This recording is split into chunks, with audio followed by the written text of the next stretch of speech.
Good evening, ladies and gentlemen, and welcome to Hanover Insurance Park at Fitton Field for today's matchup between Braintree Post 86 and host Shrewsbury Post 397.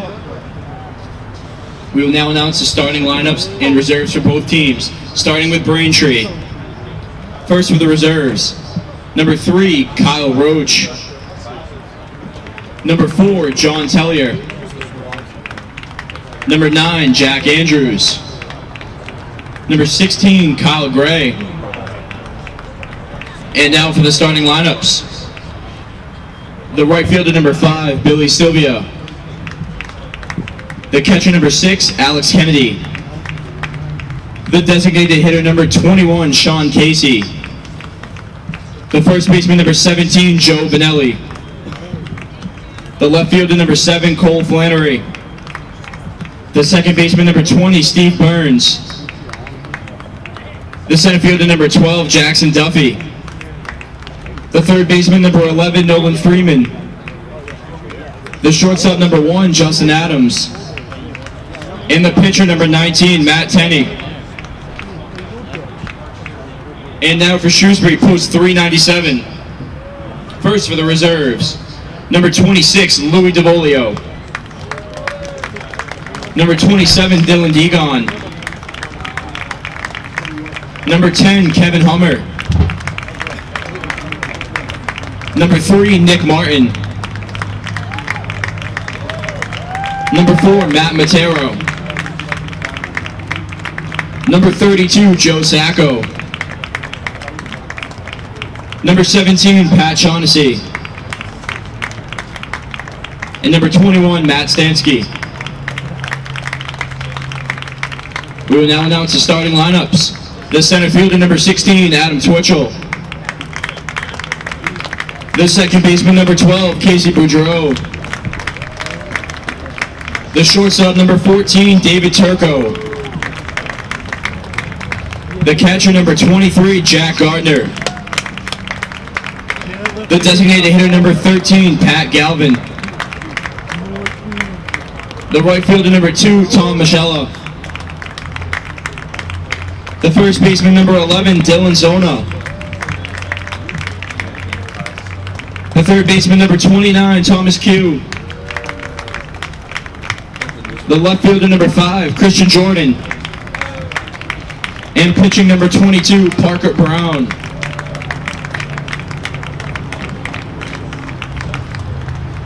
Ladies and gentlemen, please direct your attention to the pitcher's mound, where Jake Comer will read the American Legion Pledge.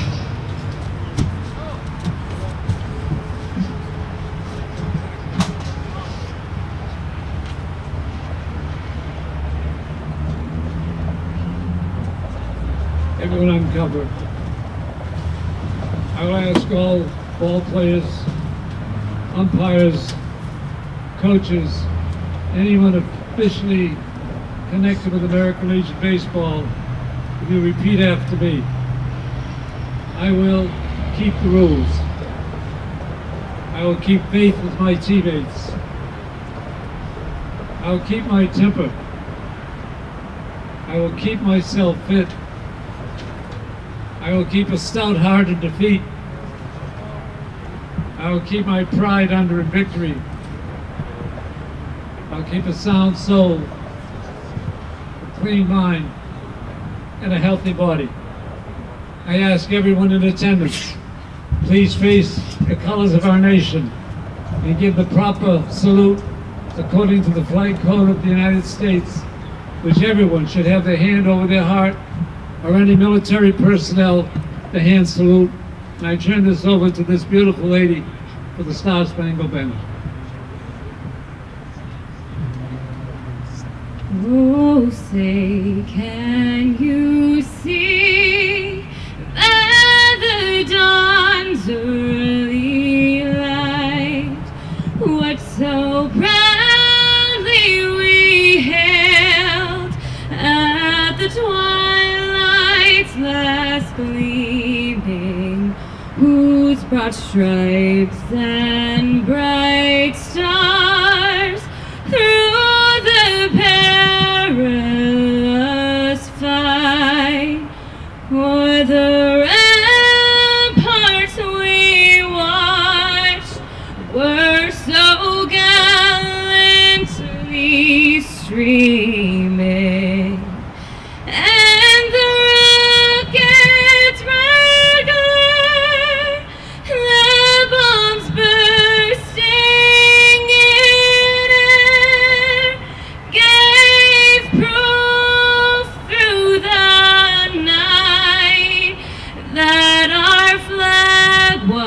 is still there. Oh, say does that star-spangled banner yet wave o'er the land of the free and the home of the brave?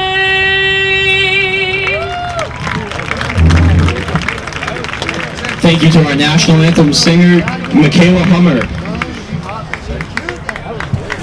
Well, good evening, everybody, and welcome to Hanover Insurance Park Fit and Field for this winner's bracket game between the host team, Shrewsbury, Massachusetts, and the Massachusetts State Champion, Braintree, Massachusetts. Both these teams coming in with a record tonight of 2-0, and hopefully it'll be a whale of a game. Blue skies above here at Fit and Field, and as the sun starts to set out and looks like in left field behind the stands, the lights have been on here since this game, since the fans have come in here, so everything is set to go. The field is in great shape. They've wet it down in the infield. Looks nice and all smooth out there in the infield. 4 umpires for this winner's bracket game. Braintree, Massachusetts came in this game by defeating Woonsocket in a thriller in 10 innings, 4-2. And then they beat Maine 4-1, where Kyle Gray got the victory. In that Braintree victory over Woonsocket, Rhode Island, in the top of the 9th, trailing by a run, Steve Burns doubled. Jackson Duffy then got an RBI single, so they tied it up, and they got 2 runs in the 10th. Billy Sylvia got on an error. Alex Kennedy got hit by a pitch. Joe Vanelli got an RBI, and just like that, Braintree ended up winning their first game and then went on to beat Maine 4-1. Well, the lineup today for Braintree, Massachusetts, who will be, I thought it was Braintree who was going to be the home team tonight. But it looks like Braintree is out on the mound, so the Braintree pitcher's out on the mound, so obviously Braintree, Massachusetts, is the home team. And Shrewsbury is going to be the visitors. Well, leading it off for Shrewsbury, Massachusetts will be Adam Twitchell, the center fielder. He'll be followed by Casey Boudreau, the second baseman. Dave Turco, the shortstop, will bat third. Jack Gardner, the catcher, will bat fourth. Pat Galvin, the designated hitter, will bat fifth. Tommy Michella will play right field and bat sixth. Dylan Zona will play first base and bat seventh. Thomas Q will play third base and bat eighth. And Christian Jordan will play left field and bat ninth. On the mound for Braintree is Matt Tenney, the left-hander. Behind the dish, catching the balls and strikes tonight for Braintree will be Alex Kennedy. Joe Vanelli down there at first base. Stevie Burns at second. Justin Adams at short. Nolan Freeman at third base. Out in left field, Cole Flannery. Jackson Duffy in center. And in right field, it's Billy Sylvia. And we're at the first pitch of the game to Shrewsbury's Adam Twitchell. As the left-hander looks in for the sign, and the first pitch is outside for ball one to Adam.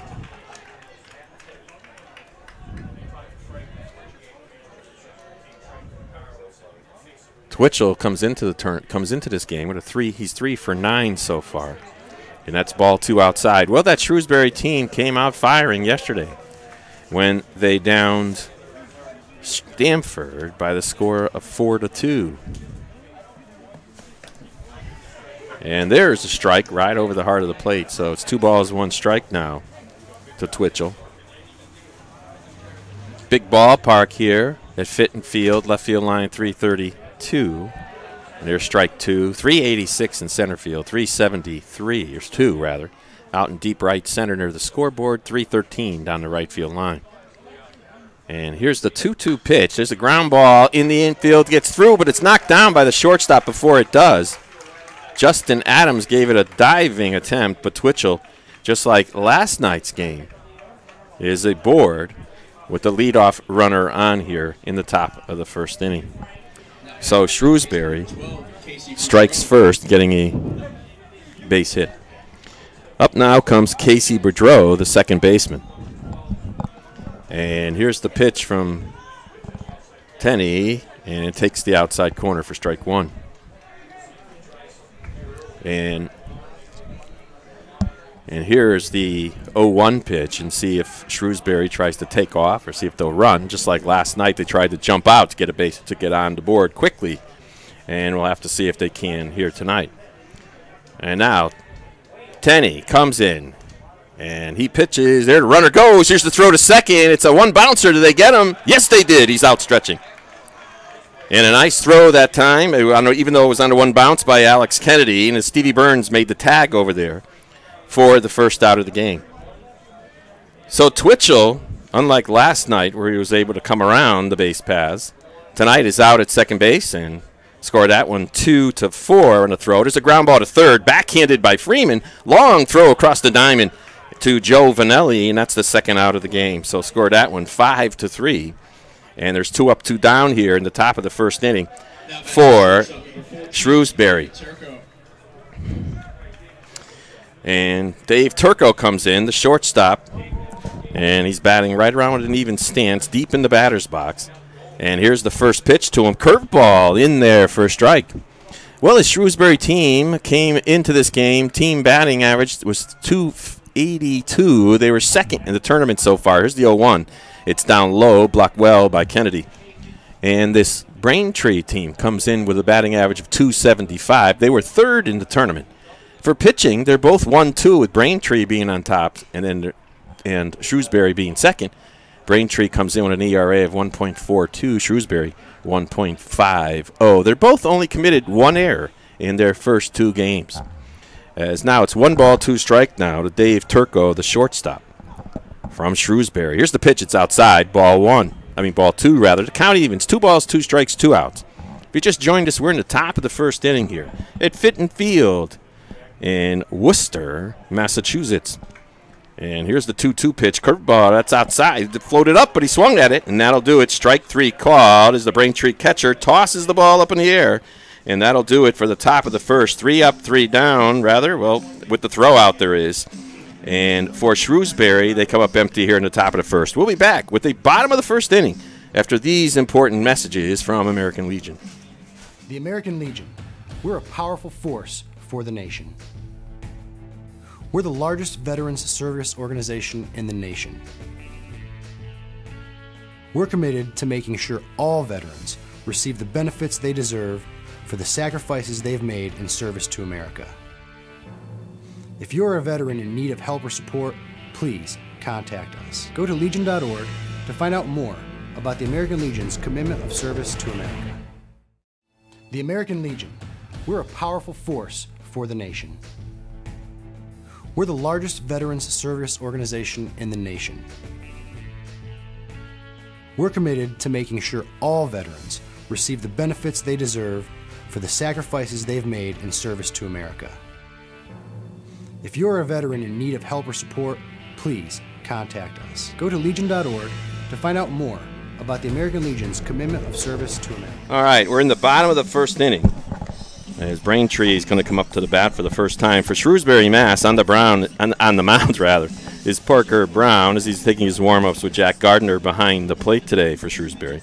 For Braintree, Mass., the lineup is Billy Sylvia, the right fielder, batting first. Alex Kennedy, the catcher, batting second. Sean Casey, the designated hitter, batting third. Joe Vanilli, the first baseman, batting fourth. Cole Flannery, the left fielder, batting fifth. Stevie Burns, the second baseman, batting sixth. Jackson Duffy, the center fielder, batting seventh. Nolan Freeman, the third baseman, batting eighth. And Justin Adams, the shortstop, batting ninth. Well, as I said, Shrewsbury, Mass's defensive setup has Jack Gardner behind the plate. Nicky Martin injured in that game last night against Stanford, and it looked like he injured his knee in that game as he was attempting to go into second base. Well, down at first base is Dylan Zona. Casey Boudreau is at second base. Dave Turco is at short. Thomas Q is at third. Christian Jordan in left. Adam Twitchell in center field. And Thomas Machella is at first base.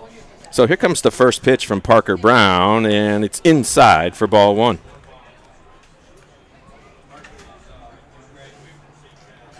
And here's the windup and the pitch. There's a ground ball towards third. It's fair. It's fielded by Q. Long throw to first. They got him. Nice play by Tommy Q that time for the first out here in the bottom of the first inning. We're going 9 here in this American Legion Northeast Regional Tournament game, as all the games in this tournament are 9 innings. As now coming up from the left-hand side is Alex Kennedy.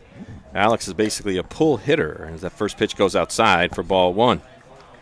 We watched Kennedy hit that ball 4 or 5 times to the right side in their victory over Maine. Here's the pitch. That's a line drive out in the left field. That should be a base hit, and surrounding it now on one bounce is the left fielder Christian Jordan. And just like that, Braintree has their first hit of the day. And they got a runner aboard now with 1 out in the bottom of the first. Brings up Sean Casey, the designated hitter. And now working from the stretch is Parker Brown. Brown looks over at first base, checks the runner now, has got his hands on his knees, and now here's the kick and the pitch. It's a ground ball towards short, and they'll only get 1 at first. They'll try to get back. Oh, they made it. They completed a 6-4-3 double play. Didn't think they'd be able to do it. But the second baseman, Casey Boudreau, really turned that one hard. So scored that one a 6-4-3 double play.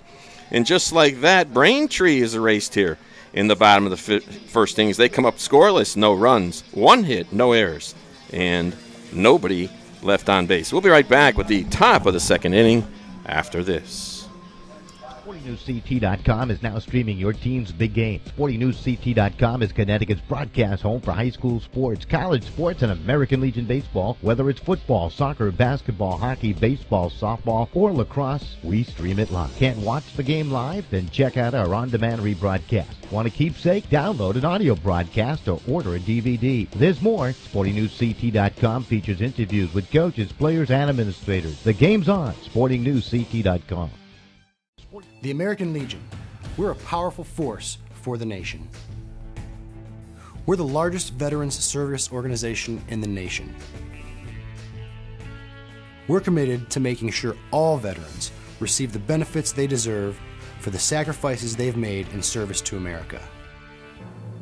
If you're a veteran in need of help or support, please contact us. Go to legion.org to find out more about the American Legion's commitment of service to America. Well, welcome back to Fit and Field as we go on to the top of the second inning. Well, in this American Legion Northeast Regional Tournament, the games tomorrow are set no matter what should happen between these two teams. Maine's going to end up playing Shrewsbury, and Stanford's going to play Braintree. And the reason for that is they have to flip-flop teams whenever teams have already played each other. And that's the reason why they're doing that. So tomorrow we know already who's going to play. We don't know the exact times yet. Or initially they were telling us it was going to be 10:30 is the first game start. But then we hear because of a potential rain forecast that they may pull that first game back to 9 o'clock or so. So we'll try to pass that information along to you as soon as we know it. Well, leading it off here in the top of the second inning is Jack Gardner. Gardner stands deep in the box, and he takes the first pitch outside from the lefty, ball 1. 4 umpires here tonight, 1 down first, 1 down third baseline, and 1 standing out there behind the shortstop out in the outfield. There's a pitch. It's strike 1. They say that one hits the outside part of the plate. There's Matt Tenney. Gave up a hit in the first inning, but got out of it, and Shrewsbury did not jump out the way they jumped out last night against Stanford. Stanford had a mercy rule game here earlier. And strategically, they took one of their top pitchers, Adam Stone, and because of the score, they only had him throw 30 pitches. So he's eligible again either tomorrow or Sunday. And that's outside, so it's 3 balls, 1 strike now to the leadoff hitter, Jack Gardner here. No score, top of the second inning between Shrewsbury Post and Braintree, the winners of the Massachusetts tournament. Pop up in the infield. And calling for it, standing there and catching it with 2 hands over his head, is the shortstop, Justin Adams. So we have 1 up and 1 down here. Up comes Pat Galvin, the designated hitter. Pat goes to St. John's High School. He graduated this year. 6 feet, 180 pound, left-handed batter for the Shrewsbury team, the host here. And here's a curve, and that was in there for a strike on the inside part of the plate.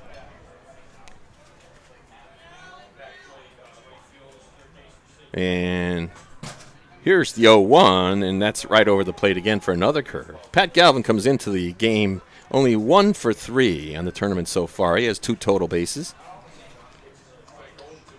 And now here's the 0-2 pitch from Tenney. There's a ground ball back to the mound. He smothers it, does Tenney, and then snaps it over to Giovanelli for the second out of the inning. So that's going to bring up Tommy Michella, the right fielder.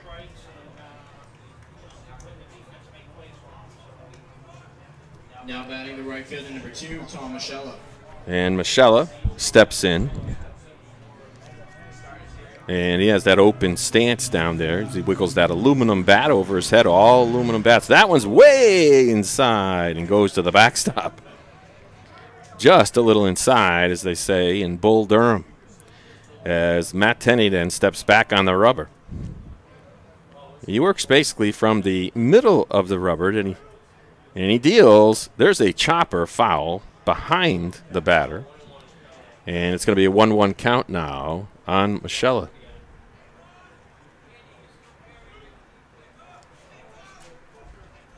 Michella is yet to have an at-bat. This is his first at-bat in the game, and he takes ball 2.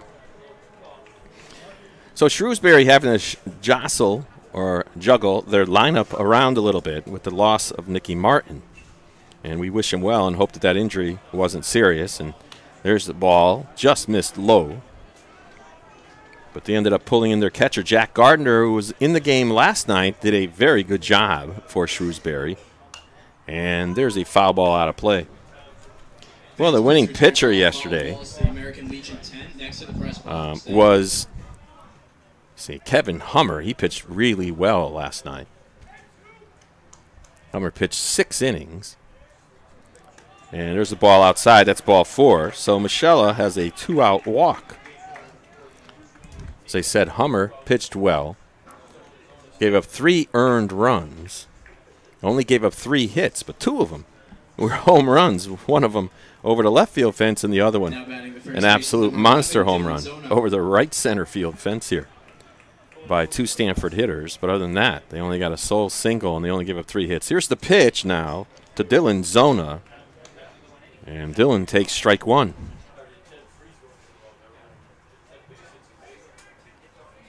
Zona's been up 8 times and he's yet to get a hit in this tournament.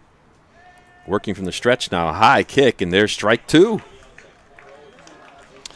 So Tenney grabs that second strike on the outside part of the plate as fans continue to file in here to Fitton Stadium at the College of Holy Cross. And there's a throw over to first.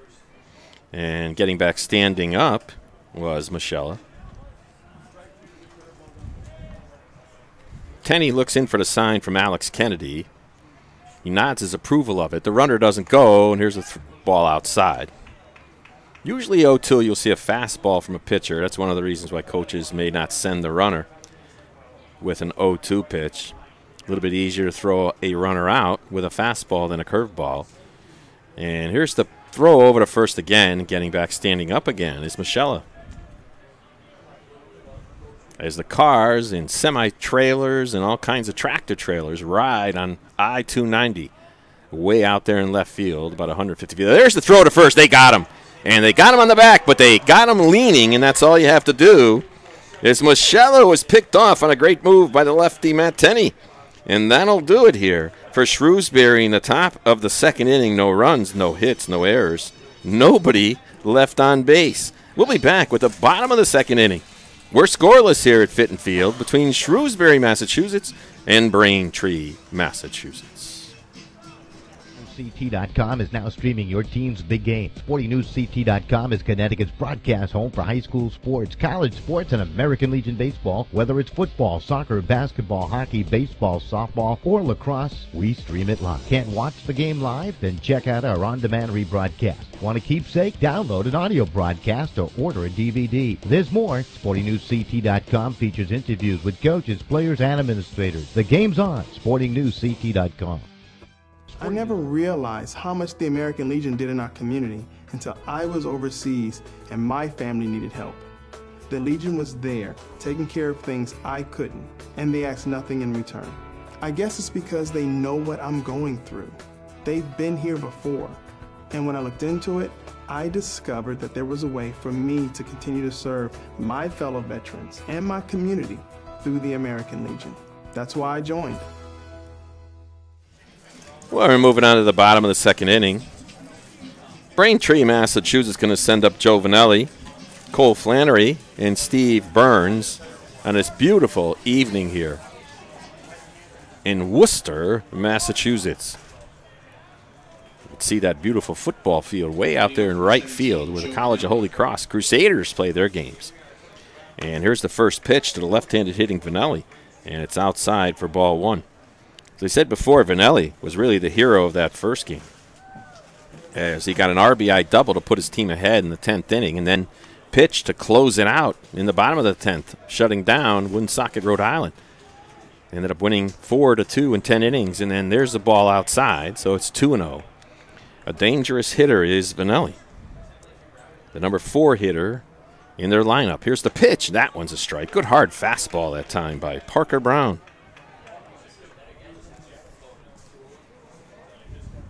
Here's the 2-1. It's a ground ball fouled on the right field line. Vanelli in this tournament is 4 for 8 with 2 doubles, an RBI, and 6 total bases. So he's been on a tear for this Braintree, Massachusetts team. And here's the 2-ball, 2-strike pitch. There's a high fly ball. That one above the lights, but it's being surrounded by the left fielder, Christian Jordan. And he makes the first out. He makes the first catch, rather, to snag it and get the first out. Brings up left fielder Cole Flannery as he brings a foul ball back to the umpire. He also hits from the left side as he steps in about 6 inches off the white marker line of the batter's box.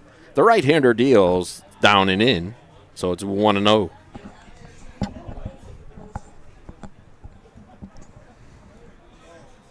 And here's the pitch. It's up high for a ball. Well, Stanford stayed alive today by having a mercy rule game over Woonsocket, Rhode Island, who just simply ran out of pitching.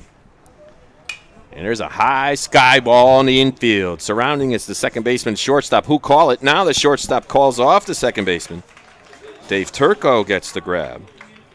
And there's 2 up, 2 down here in the bottom of the second inning.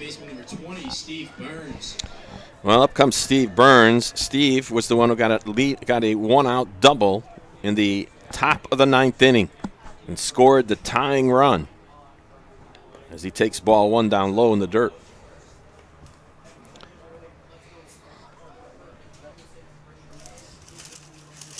And here's the windup in the pitch. It's fouled back onto the concourse. So it's 1-1 now to Steve. The new ball will come into play.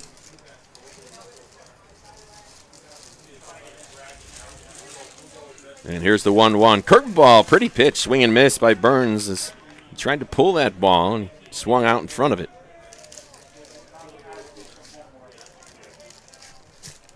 And here's the 1-2.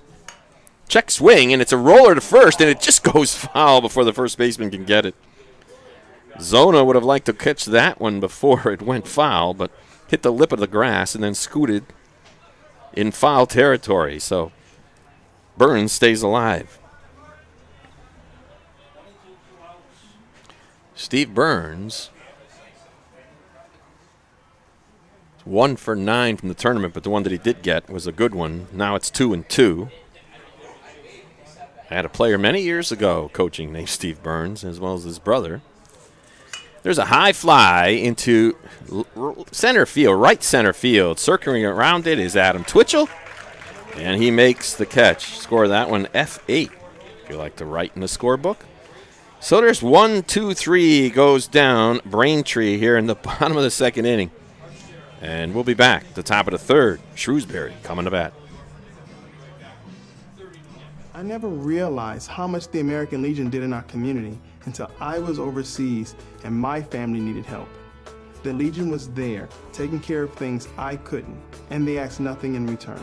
I guess it's because they know what I'm going through. They've been here before. And when I looked into it, I discovered that there was a way for me to continue to serve my fellow veterans and my community through the American Legion. That's why I joined. SportingNewsCT.com is now streaming your team's big game. SportingNewsCT.com is Connecticut's broadcast home for high school sports, college sports, and American Legion baseball. Whether it's football, soccer, basketball, hockey, baseball, softball, or lacrosse, we stream it live. Can't watch the game live? Then check out our on-demand rebroadcast. Want a keepsake? Download an audio broadcast or order a DVD. There's more. SportingNewsCT.com features interviews with coaches, players, and administrators. The game's on. SportingNewsCT.com. Well, welcome back to Fit and Field at Hanover Insurance Park at the College of the Holy Cross here in Worcester, Massachusetts. We're in the top of the third inning. No score between Shrewsbury, Mass. and Braintree, Massachusetts. Stepping up to the plate now for Shrewsbury's Dylan Zona, first baseman for Shrewsbury. Zona has yet to get a hit in the tournament as he takes ball one. He wiggles that aluminum bat over behind his head, and he takes the second pitch low for ball two. Well, last night we were able to watch that game between Stanford and broadcast it here on Sporting News CT, between Stanford and Shrewsbury. Because now it's 3-0. So we saw the pitching prowess of Mr. Kevin Hummer, Shrewsbury, with his variety of deliveries. And that's ball four. That's way outside. Dylan Zona on 4 pitches has a free pass, as they call it, down to first base. Yeah, and he greets his first base coach down there. Stepping up now is the third baseman, Thomas Q. So we're going to see if there's some small ball involved here, or they try to steal, or what their strategy is going to be in this game. Tenney then deals first pitch. A ground ball hard to third. Bounces up the third baseman's glove. Over to second. They get the force for one. Almost decided to throw it back to first. And talk about some luck. With bad luck for Q and good luck for Braintree. The ball ricocheted off Freeman's glove to the shortstop Adams, and he was able to get the force at second.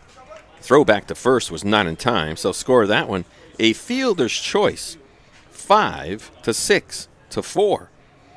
And that erases Zona and leaves Q at first base. Tenney now deals. That one's up high and in to the left-handed hitting Christian Jordan.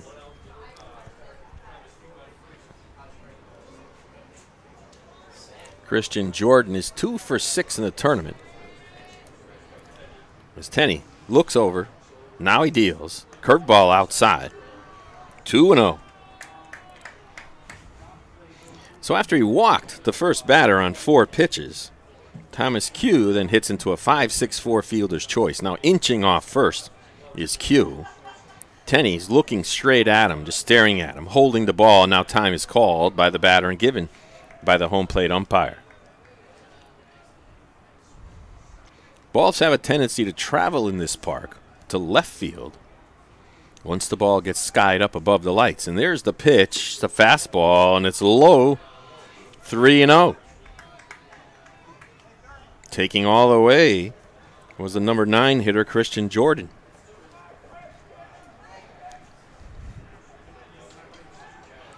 And Tenney deals. There's a strike right down the heart of the plate. Braintree, Mass. in their first base dugout. And Shrewsbury in the third base dugout, obviously. And there's a pitch in there for strike 2. So behind 3-0, Tenney has come all the way back now. See if they send the runner to stay out of the double play. As there's one out and the runner on first is Thomas Q. As he straddles off first. Tenney looks at him, kicks now, throws to first, and getting back with a little bit of a step and a dive is Thomas Q.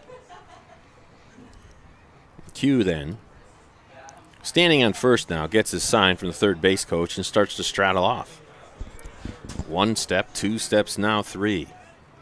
Here's the 3-2 pitch. He doesn't go. There's a ground ball into right field for a base hit. Q, round second. He's going to third. Here's the throw all the way to third in the air. Did they get him? Yes! Right on his back. What a beautiful throw from the right fielder, Billy Sylvia, and it was on the money. He threw it up over the cutoff man's head, but it traveled all the way to third base. And a beautiful throw by Billy Silva. So you have Jordan now at first, and that's a base hit. And time is called now as the coach from Braintree, probably the pitching coach, comes out to talk to Matt Tenney. And anything other than a perfect throw, and Q would have been safe, and now he's thrown out 9-5.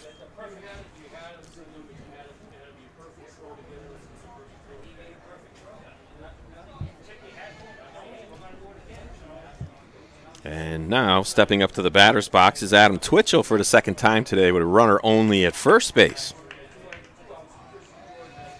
Twitchell now, who's already got a hit in this game. And he takes ball one outside. Twitchell, that Mako Easton bat that he swings.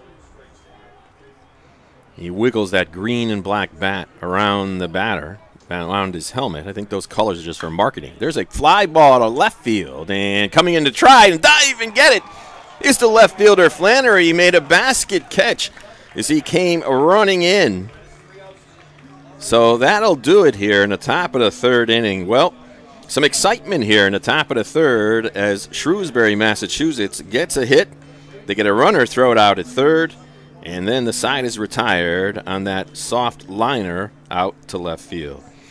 So we're now complete with now we've completed 2.5 innings with the score remaining Shrewsbury, Massachusetts 0 and Braintree, Massachusetts 0. American Legion, we're a powerful force for the nation. We're the largest veterans service organization in the nation. We're committed to making sure all veterans receive the benefits they deserve for the sacrifices they've made in service to America. If you're a veteran in need of help or support, please contact us. Go to legion.org to find out more about the American Legion's commitment of service to America. SportingNewsCT.com is now streaming your team's big game. SportingNewsCT.com is Connecticut's broadcast home for high school sports, college sports, and American Legion baseball. Whether it's football, soccer, basketball, hockey, baseball, softball, or lacrosse, we stream it live. Can't watch the game live? Then check out our on-demand rebroadcast. Want a keepsake? Download an audio broadcast or order a DVD. There's more. SportingNewsCT.com features interviews with coaches, players, and administrators. The game's on. SportingNewsCT.com. SportingNewsCT.com is now streaming your... Well, leading it off here, the bottom of the third is Jackson Duffy. There's a ground ball to second base. And fielding it is Boudreau over to Zona. And there's one up, one down. So Jackson Duffy went after the first pitch and grounded out to short. The third baseman, number 11, Nolan Freeman. Going to bring up the third baseman, Nolan Freeman.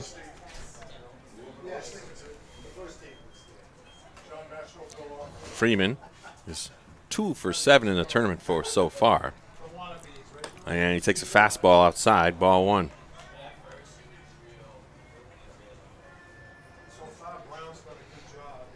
And here's the fastball in there for strike one. So it's 1-1 now.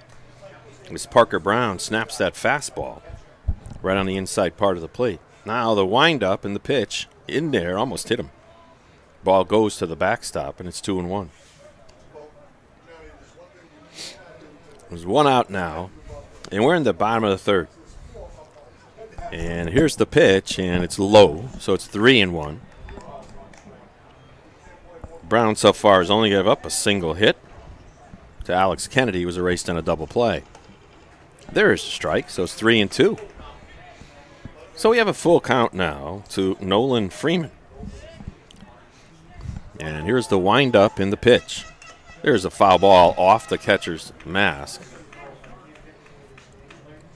Jack Gardner's done well in substitution for Nicky Martin. Martin was 3 for 5 in the tournament with 3 runs scored, 2 doubles, and 2 RBIs. 5 total bases before his injury happened. And here's the payoff pitch. Way inside, that hits him.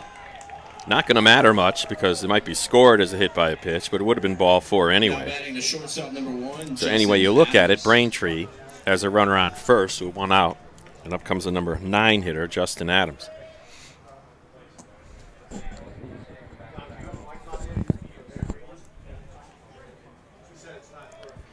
Adams steps in with a slightly open stance, batting from the right side. Now there's a lob to first.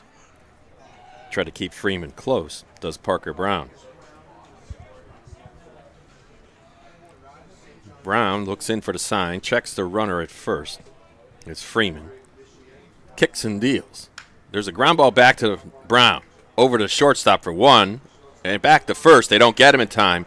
It's the overthrow. Goes into the stands. So that'll be an error on the second baseman. So score that one a fielder's choice, 6-4.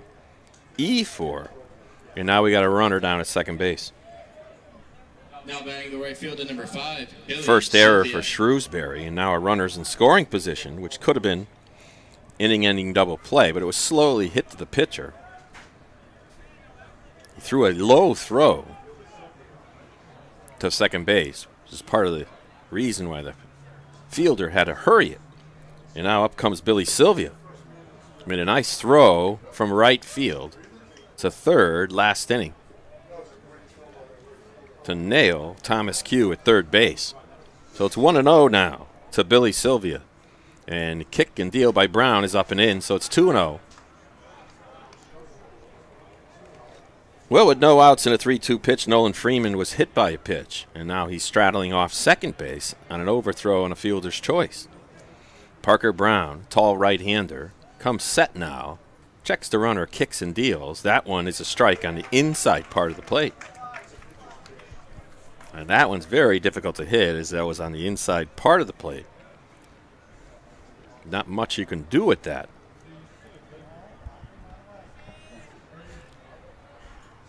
Brown deals.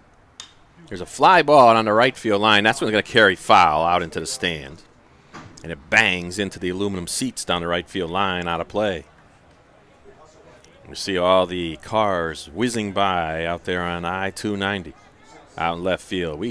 Last game we looked it up and we saw that there was 3 balls that were hit out onto I-290 in the history of this stadium. One of them was done, I believe, in 2015 by a player from the Bravehearts. Here's the pitch. It's in there. Strike 3 called, and that was a pretty pitch by Brown. And Sylvia looks at it.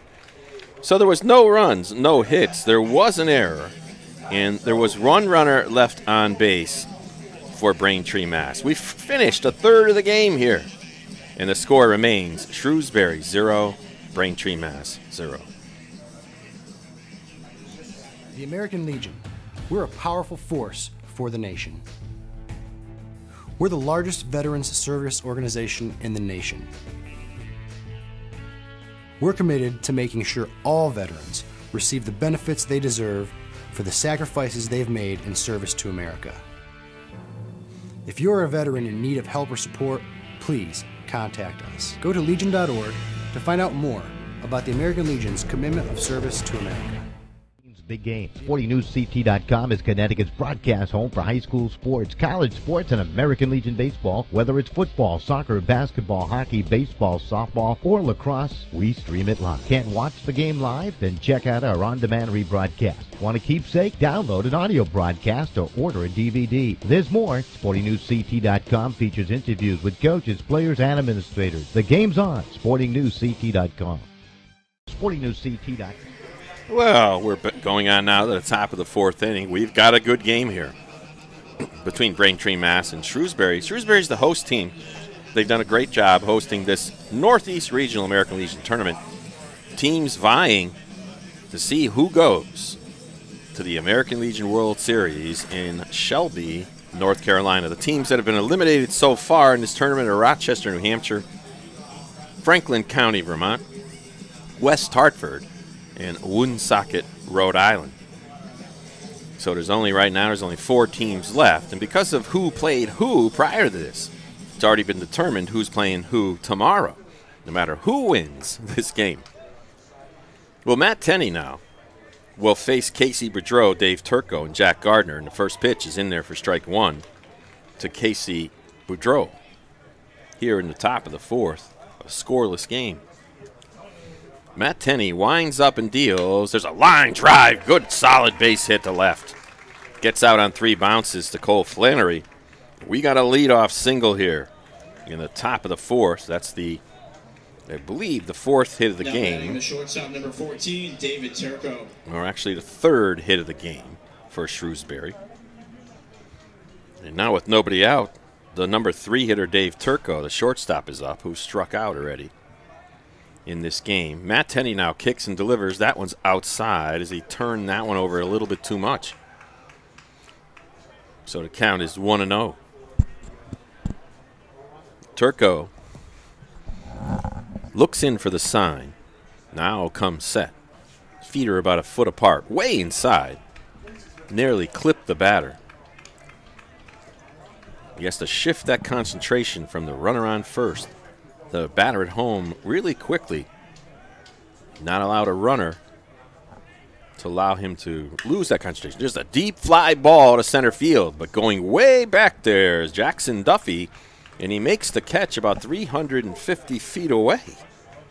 And making that long trek back to first was Casey Boudreau. So Jack Gardner, the catcher, comes up. He popped to the shortstop his first time up. Jack is 2 for 9 in the tournament. He's got a couple of RBIs and a couple of doubles already. There's a big swing and a miss. That time Tenney took a little off that one and surprised Gardner. So he looks in for the sign, and Tenney comes set. Now he kicks and deals way inside, and the ball gets away from the catcher and ricochets towards the Shrewsbury dugout. And that's going to be scored a wild pitch, allowing Boudreau to get the second. So Shrewsbury has another runner now. I think that's their first one to actually stop at second base, if I'm not mistaken. They had a runner run by it and get thrown out. But it's their first runner that's been starting there. It's 1 ball, 1 strike now to Gardner. That one is outside. So it's 2-1.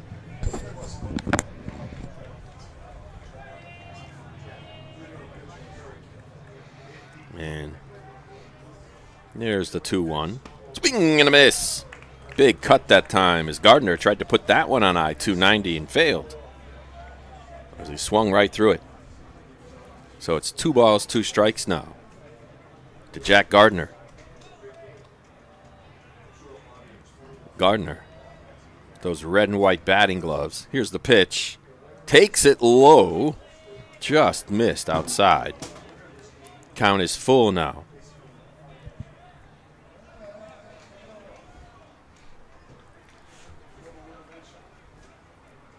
And looking in now is Matt Tenney.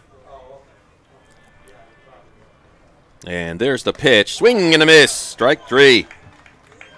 So Tenney gets Gardner. And that's his second strikeout of the game. As we said before, no matter what happens in this game, the setup for tomorrow is already set, so to speak. Maine will play Shrewsbury tomorrow. No matter what, Stanford will play Braintree. It looks like they wanted somebody to throw to second. They pitched without a shortstop, and there's strike 1. Is that time the shortstop, Adams, signaling up in the air that he wanted the pitcher to throw it to try to pick the runner off. And it's 0-1. The left-handed batter, Pat Galvin, last time grounded to the pitcher. There's a hard base hit to right field. Here comes the runner. And here's the throw home, and they'll get him at the plate. He's out. What a great throw again by Billy Silva. He does it again. He throws that ball from right field, this time all the way to the plate on the base hit to get out. Casey Boudreau stretching. Score that one 9-2 after the base hit, and that's going to erase any threat of Shrewsbury. So for Shrewsbury here in the top of the 4th, they come up empty with no runs on 2 hits, no errors. They leave 1 runner on base. We'll be back with the bottom of the 4th. Tell your friends, come to the good one. Listen in, call them. This is a good one. We're scoreless here between Braintree, Mass. and Shrewsbury, Mass. American Legion. We're a powerful force for the nation. We're the largest veterans service organization in the nation.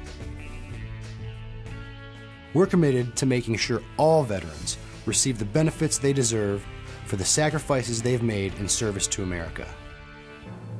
If you're a veteran in need of help or support, please contact us. Go to legion.org to find out more about the American Legion. Streaming your team's big game. SportingNewsCT.com is Connecticut's broadcast home for high school sports, college sports, and American Legion baseball. Whether it's football, soccer, basketball, hockey, baseball, softball, or lacrosse, we stream it live. Can't watch the game live? Then check out our on-demand rebroadcast. Want a keepsake? Download an audio broadcast or order a DVD. There's more. SportingNewsCT.com features interviews with coaches, players, and administrators. The game's on. SportingNewsCT.com.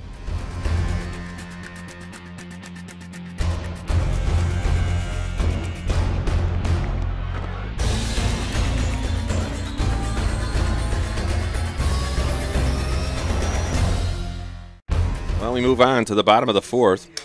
And there's a fly ball to deep left center. It's carrying, and making the one-handed catch on the run was Adam Twitchell, who ran a long, long way near the warning track to get that one. So Kennedy's out. Batting the designated hitter number 21, Sean Brings up Casey. the DH, Sean Casey, who grounded to a 6-4-3 double play, his first time up.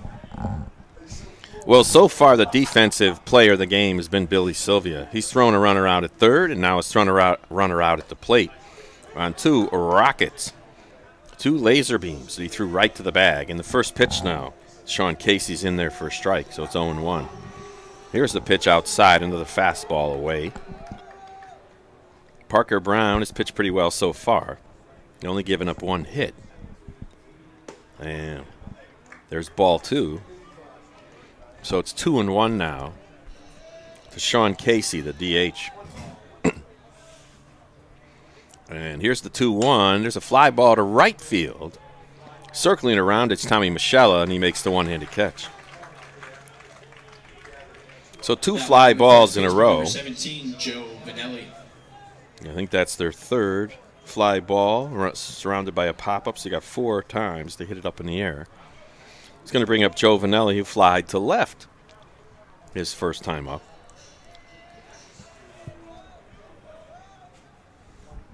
And his first pitch is inside for ball 1. And looking at the Shrewsbury post 397 roster, we'll look at Parker Brown in a second as he just throws that one low, so it's 2-0. Parker David Brown pitched for St. John's High School, 6'2", 180, graduated this year. Here's a ground ball foul on the right field line. Towards the bullpen area of Braintree. No action down there. Nobody sitting down there. We've seen a couple of teams utilize that bullpen area to throw all their pitchers down in there. And he's going to come back in now with Vanelli with that bat above his head. And there's a chopper foul. Almost snagged by the first base coach. Both coaches, well, all the coaches that coach the base pads have to wear protective batting helmets. So you have to wear those protective helmets if you're going to be a coach on the bases. You don't have to have the ear flap, but you do have to wear the helmets. Here's the 2-2. And checking his swing was Vanelli. That one was up in his eyes. So the count is full. Brown working quickly. Rocks and deals way inside. Oh, they're going to say that one hit the corner. And that one, a good hard fastball, is going to be strike 3 called. And Vanelli just looking. He goes down without swinging. No runs, no hits, no errors. Nobody left on base here in the bottom of the 4th inning. And we're all tied up. We'll be back at the top of the 5th after this. Service to America. The American Legion. We're a powerful force for the nation. We're the largest veterans service organization in the nation.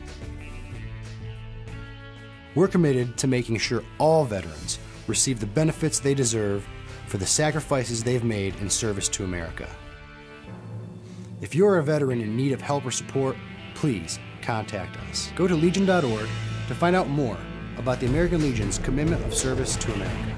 I didn't realize how much the American Legion did in our community until I was overseas and my family needed help.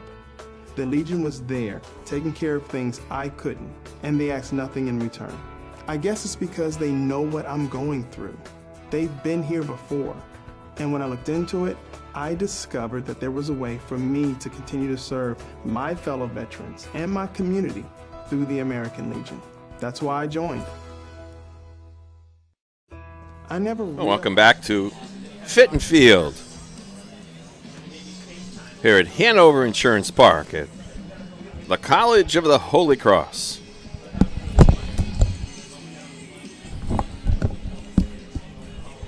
And we're moving on to the top of the 5th inning in a scoreless ball game. Still on the mound for Braintree is Matt Tenney. As he backs away now, he'll face Tommy Michella, the right fielder, who walked and was picked off his first time up. Oh, what a left-handed pitcher can do sometimes to disrupt an offense. Because now there's like a delay in the action as he starts walking back to the mound. Now he goes up there and stands. And the 0-0 misses low. Seems like Tenney seems to miss low at times and then miss up and out. Up and out, he's usually further out of the strike zone than he wants to be. Just like that one. They're going to say that's a ball. So it's 2-0 now. Falling behind quite a number of batters. But he still has done his job, and he's got 4 zeros up there for Shrewsbury. There's the strike. That's a good 2-0 pitch that time by Matt Tenney. He didn't throw that ball right down the middle. He actually nipped the corner on the outside. Made it more difficult for Michella to choose it as a 2-0 pitch. There's a pop-up into shallow right center, and chasing it's a second baseman. And that's a nice one-handed catch by Steve Burns. That'll bring up Dylan Zona, who walked his last time up. Zona 0 for 8 in the tournament so far, and then after his last, so he remains 0 for 8 in the tournament, so he's still looking for his first base hit. As he bats for an open stance and then steps in a little bit, and the first pitch is outside, and the dirt ball 1.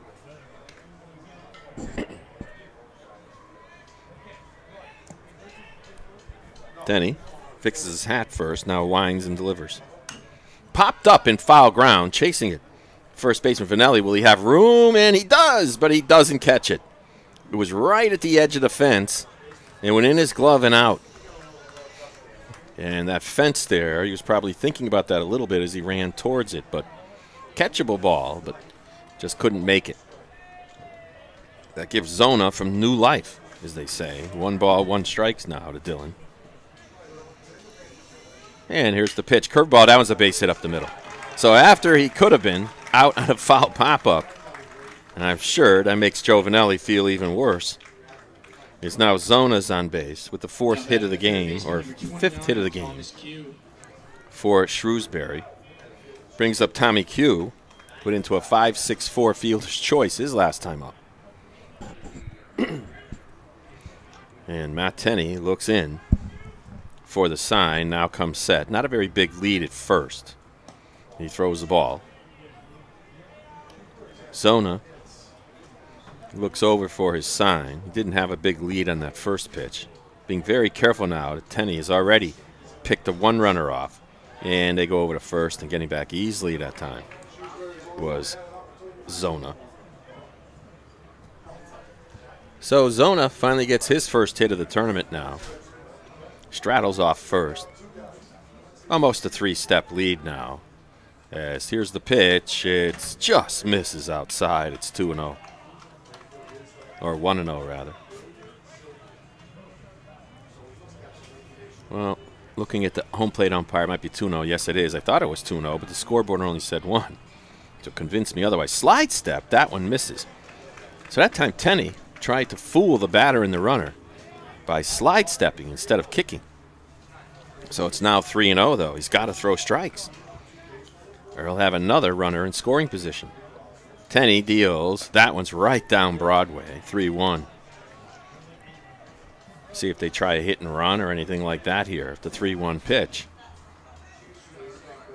Tenney comes set. And the runner's still not going, and he doesn't go. And there's the ball 4 down low in the dirt. So runners are now at first and second. That's the 3rd walk issued to the game by Matt Tenney. And as his pitch count begins to rise. And the lefty wants a new baseball. Now he's going to pitch to the left-handed hitting Christian Jordan, who got a rocket base hit to right field his first time up. And now he has a chance to put his team ahead, as the runners are at first and second with one out here in the top of the 5th inning. Home plate umpire signals play ball, and Tenney now looks in for the sign and comes set. And here it is. A curveball way up above. That one didn't have much spin on it, not enough to come down over the plate. And Jordan ducks under it. Got to watch you don't allow him to hit that baseball bat there into fair ground. And here's the 1-0. There's a high fly to right field. Chasing it back is Silva. He catches it. I got to see him. He won't throw this runner out in the base paths. As the runner on second, Dylan Zona, tags and goes to third base. Now batting the center fielder, number 16, Adam So Dylan gets on third. Now there's runners at the corners, and you got Adam Twitchell up. Twitchell, who's got a base hit already and lined one to the left fielder. His second time up. Is a dangerous hitter. And a runner at first, see if he tries to go long lead to bait the pitcher, and he doesn't. There's a bloop. That's going to be a hit, and no, it's not going to be. As the time the second baseman, Stevie Burns, took that lofting ball up over the top of his head and made the catch. Scored that one a P4. So Matt Tenney gets out of it again. No runs, 1 hit, no errors. But 2 runners left on base for Shrewsbury. That's their 3rd and 4th runners. We're halfway through here at Fitton Field in Worcester, Mass. We're scoreless between Shrewsbury and Braintree. SportingNewsCT.com is now streaming your team's big game. SportingNewsCT.com is Connecticut's broadcast home for high school sports, college sports, and American Legion baseball. Whether it's football, soccer, basketball, hockey, baseball, softball, or lacrosse, we stream it live. Can't watch the game live? Then check out our on-demand rebroadcast. Want a keepsake? Download an audio broadcast or order a DVD. There's more. SportingNewsCT.com features interviews with coaches, players, and administrators. The game's on. SportingNewsCT.com. Sporting News.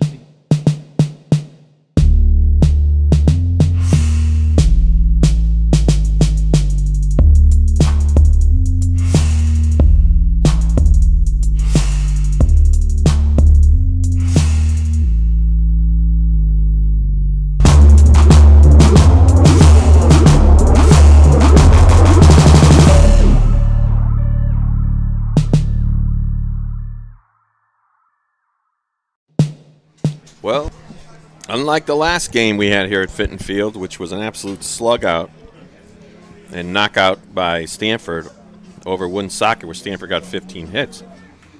In this game, Shrewsbury's got 5 and nothing to show for it. And we're all tied up moving on to the bottom of the 5th. And there's a foul ball by the leadoff hitter, Cole Flannery, who popped the short his first time up. Flannery, so far in the tournament, is 2 for 9. He's got a couple of RBIs, and he takes a strike. So that's 0-2 now to Kyle Flannery, the left-handed batter, the left fielder for this Braintree team. There's the 0-2. There's a ground ball up the middle. That's going to be a tough one. Diving is the second baseman, and he won't get it. And Cole Flannery's aboard with a base hit. Now batting the second baseman, number 20, Steve Burns. First time today that Braintree has had the leadoff hitter on. And see if they elect to play a little small ball here as the third baseman, Thomas Q, comes up. And he's about 4 steps in front of third base now on the grass. Coming from the stretch now is Parker Brown, and he doesn't show bunt. Takes a good-looking pitch outside for ball 1. So Brown looks in as Flannery straddles off. Hard ball right down the left field line past the diving third baseman. It's going to be fielded by the left fielder. And Flannery will hold up at second base. So 2 straight hits for Braintree. And now we've got first and second. And that time the third baseman, Thomas Q, was up looking for the bunt.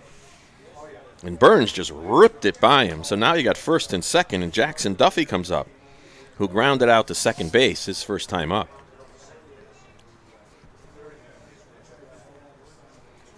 And here's the pitch, and he doesn't show bunt, takes ball 1.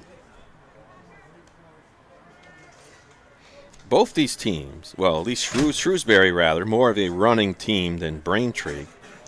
Shrewsbury 4 for 6 in stolen bases. Braintree 1 for 1. There's a foul ball down the left field line. That was tough. Almost went into the umpire. So he got out of the way with his hands raised. So it's 1 ball, 1 strike now to Jackson Duffy, the Braintree center fielder, who is 1 for 7 in the tournament so far. 1 for 8 actually counting this game. And first baseman Zona is up on the edge. See if he was going to bunt. Curveball, that one's a pretty pitch, and Duffy just took it. So now it's 1 ball, 2 strikes now to Jackson Duffy. Brown needs to get it out. Straddling off first is Burns. On second is Flannery. And here's the kick in the pitch. There's a defensive swing, and he knocks it into the netting in front of us. The netting here at Fitton Field goes from the ends of each dugout all the way around the backstop, or the area behind home plate, rather. So it's 1 ball, 2 strikes now. And he checks the runner a little bit, throws the ball down low, so it's 2-2. Well, he only gave up a single to Alex Kennedy, the second batter of the game, and now he's given up 2 in a row. Because it's 2-2 now. Here's the pitch. That one's in the dirt, 3-2. Not likely to send the runners here. Could be a disaster on a line drive. You can end up with a triple play. If both of them get caught off the bag running. So here's the payoff pitch coming up now to Duffy. There's Brown, checks the runner, kicks now, deals, low, ball 4. So 2 hits and a walk. And just like that, Braintree, Mass has the bases loaded and nobody out, and that's going to bring out one of the coaches from Shrewsbury, Mass. And the third base coach now for Braintree is going to talk to Nolan Freeman. Known a left-handed batter, was already hit by a pitch once. I'm sure he's going to try to tell him to drive that ball and get it out onto the outfield grass on the ground or deep in the air. As now, coach from Shrewsbury tells his first and third baseman to come up on the corners. They're going to play back for the double play. They'll give up the out to get the double play. It'll be a difficult one as Freeman can fly. So if he slaps a slow ground ball in the infield away from the pitcher, it's going to be a run scored with only 1 out. Taking a deep breath now, going from the windup is Parker Brown. Here's the first pitch. It's a line drive through the middle for a base hit. 1 run will score. Here comes the second runner, and there's a throw will be cut off by the first baseman. In Braintree, Massachusetts has a 2-0 lead.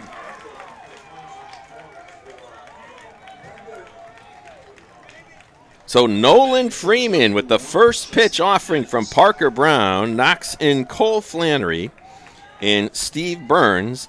Jackson Duffy makes his way to third, and there's still nobody out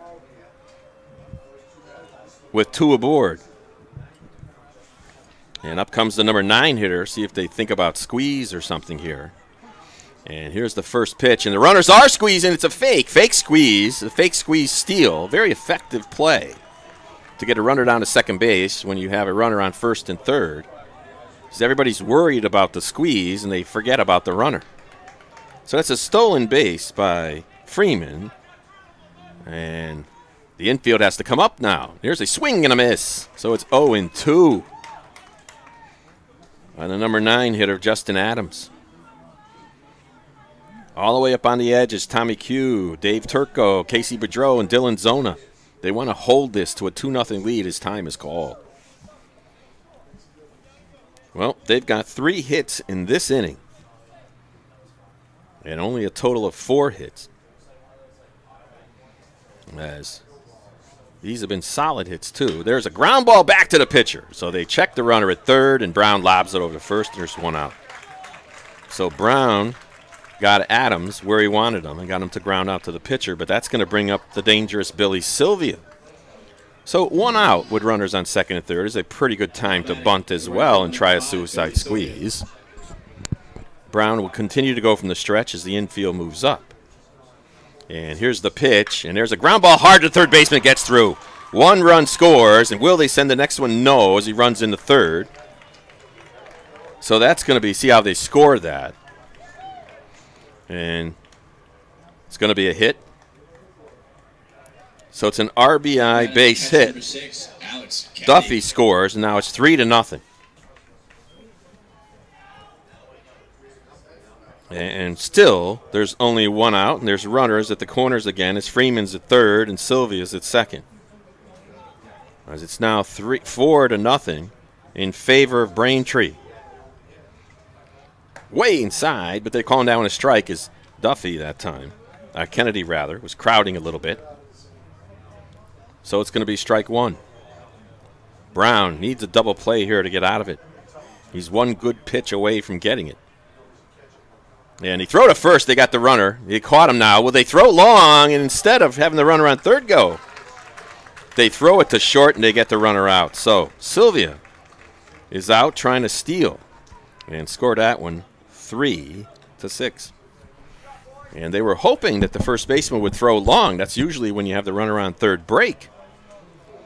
So they got sort of what they wanted, but they didn't take off from third, and the runner's still there, and that's a foul ball, so it's 1-1.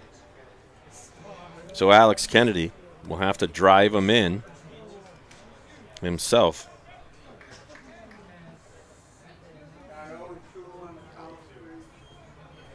The score is 3-0. Sorry about that. Scoreboard fooled me as it said 4, and they changed it back to 3, which is what it is. Sylvia was out trying to steal there on the first and third play. So both teams now at 5 hits. And here's the pitch. Way inside. Hits him right in the back. He hits Kennedy in the back with that pitch. And that's a second hit batter for the starter, Parker Brown. And I'm sure he doesn't want to do that. You don't want to put another runner on base. Brings up the number 3 hitter, Sean Casey. Hit into a 6-4-3 double play. Just flied to right. Sean, pretty good hitter. He's 4 hits on the tournament so far out of 9 at-bats. And counting today, though, he's 4 for 11. Fastball that's in there for a strike as he had that open stance, and they're shooting for that ball to be the low outside corner of the plate. Brown got it that time as he hit the catcher's mitt. Brown checks the runner at first. And here's the pitch. It's fouled into the netting, 0-2. So let's see if they think about running the runner off first now with 2 strikes and 2 outs to see if they can make Shrewsbury throw it long. And they don't. Curveball in the dirt. Good stop that time by Gardner. As the runner on first was definitely leaning and then ran back. That's Alex Kennedy. So it's 1-2 now. As Brown comes set. He kicks and delivers. Hard fastball, low and out. 2 balls, 2 strikes, 2 outs. We're in the bottom of the 5th, 3-0 Braintree. And Parker Brown comes set now and deals. Another hard fastball. They're saying that hit the outside part of the plate. That one just nipped it. They called it strike 3. So that's 8 batters to the plate in this inning. For Braintree, Massachusetts, they come up with 3 runs on a total of 4 hits. There were no errors, but they left 2 runners on base. We'll be right back with the top of the 6th inning. Braintree, Mass leads this one 3-0. The American Legion. We're a powerful force for the nation. We're the largest veterans service organization in the nation. We're committed to making sure all veterans receive the benefits they deserve for the sacrifices they've made in service to America. If you're a veteran in need of help or support, please contact us. Go to legion.org to find out more about the American Legion's commitment of service to America. how much the American Legion did in our community until I was overseas and my family needed help. The Legion was there, taking care of things I couldn't, and they asked nothing in return. I guess it's because they know what I'm going through. They've been here before. And when I looked into it, I discovered that there was a way for me to continue to serve my fellow veterans and my community through the American Legion. That's why I joined.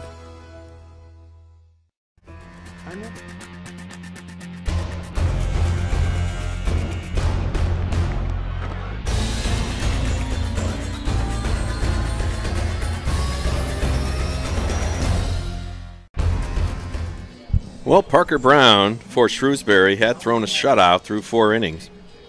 In the last inning, there was 2 straight hits, a walk, a base hit, knocked in 2. Another base hit, knocked in another one. That was by Nolan Freeman, and Billy Sylvia got the RBIs there, and just like that, it's 3-0 in favor of Braintree, and we move on to the top of the 6th inning. So we said before that the games tomorrow are already set based on the fact that you can't play a team more than once unless it's absolutely necessary. Because that first pitch to Casey Boudreau is down low for ball 1. And as a result of that rule, as there's a foul tip into the catcher's mitt, Maine will have to play Shrewsbury tomorrow, and Stanford will have to play Braintree. Don't know which one's playing first or second. But I do know that because of the impending forecast for tomorrow, they may or may not move that game earlier, and there's a base hit to right field. So Casey Boudreau gets a leadoff single here in the top of the 6th, and that's the 6th hit of the game for Shrewsbury hitters off the lefty, Matt Tenney. Well, it was normally scheduled for 10:30. There's 2 games scheduled for tomorrow. They moved them earlier than they would have liked to because the Bravehearts had a game at night, so they had to move them earlier. And now they're thinking about moving them even earlier because of a weather forecast, so they want to make sure they get those 2 games in. So they might move the first one to 9 o'clock, not sure. But it's 1-0 now to Dave Turco, at least that's the word I got, as he's 0 for 2 on the day. And there's a ball in the dirt, so it's 2-0. You know, your team gets you 3 runs, and you're determined to throw a 0 up on the board. After that, now giving up a leadoff hit, and he's 2-0 behind the batter. Not what the coach desires. There's a pop-up down the right field line. That's going to slice into the aluminum seats, well, into the bullpen. Goes past the aluminum seats down our right field line. So Matt Tenney comes back on the mound, looks in. Now he comes set. Striding off first. As the runner is saying that one misses. Striding off first was Boudreau. So it's now 3-1 to Turco. See if they let him loose. They certainly will. He's now going to zone a pitch. And here's the 3-1. He fouls another one off. That one towards the parking garage. Here at the College of Holy Cross Field. It's called Fitton Field, Hanover Insurance Park. Football field right behind that center, that right field sign of Papagino's. And there's a throw to first. So it's 3-2, nobody out. So Tenney wanted to keep that runner close to see if he could try to pick him off, trying to stay out of the double play. And here's Tenney. He kicks and deals. The runner doesn't go. There's another foul ball. This one off the netting. So we'll do it again. Here's Turco. Stepped out of the batter's box, took a deep breath, and stepped back in. Usually the longer this battle goes on, it favors the hitter. Tenney kicks and deals. That one's fouled off. The reason for that is you have to keep throwing strikes. You throw 1 ball and the runner's on base. But he did throw another one, and the batter Turco did foul it off. And here's the payoff pitch again. There's a line shot down the left field line, foul.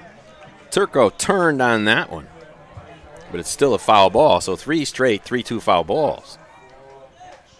Turco in the tournament is 3 for 8. He's got a couple of RBIs, 3 total bases. He's been 375 in his tournament. As Tenney looks in again.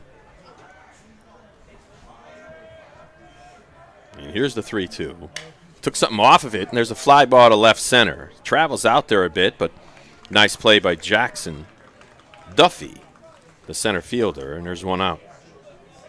Well, Tenney won the battle, fell behind 3-1, threw strike 2, threw 3 more strikes that were fouled off before he got that out. Up comes Jackson Gardner, who struck out and popped to short. So Tenney comes set now. Got to see if they try to get some speed going in this game, try to get the running game going. They do trail by 3, which may be a reason why they don't. But I got to believe that Boudreau has some speed. And the pitch took something off that one, and it was cue balled towards the Braintree dugout. So Jack Gardner, the substitute catcher, has done well. He was the DH, I believe, in prior games. There's the pitch, just missed low. It was over the plate, but low. As Matt Tenney covered his mouth on that one, thought he had a strike. Takes his hat off, puts it back on. Steps back up onto the pitching plate from the stretch. Here's the 2-1. It's low for ball 3, so the second batter in a row he gets to ball 3.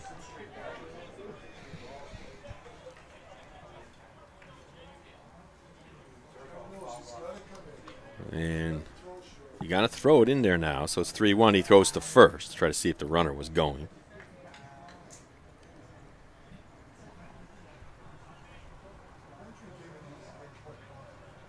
Casey Boudreau, I believe he has a couple of stolen bases. And here's the 3-1. That's ball 4, just missed. I can see Tenney thought that he had him.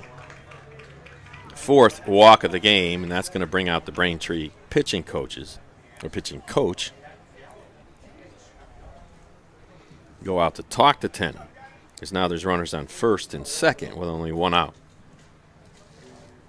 He's scattered some walks. He's walked 1 last inning, 1 this inning now.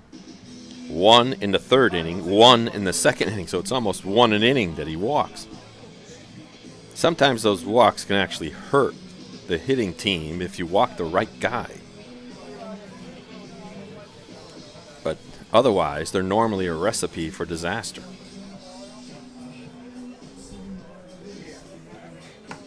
As the one guy that Parker Brown walked also scored last inning. So they're going to leave Tenney in. The coach from Braintree makes the slow walk back to his dugout. So it'll be lefty against lefty now. But Galvin is 1 for 2, grounded to the pitcher and got a base hit.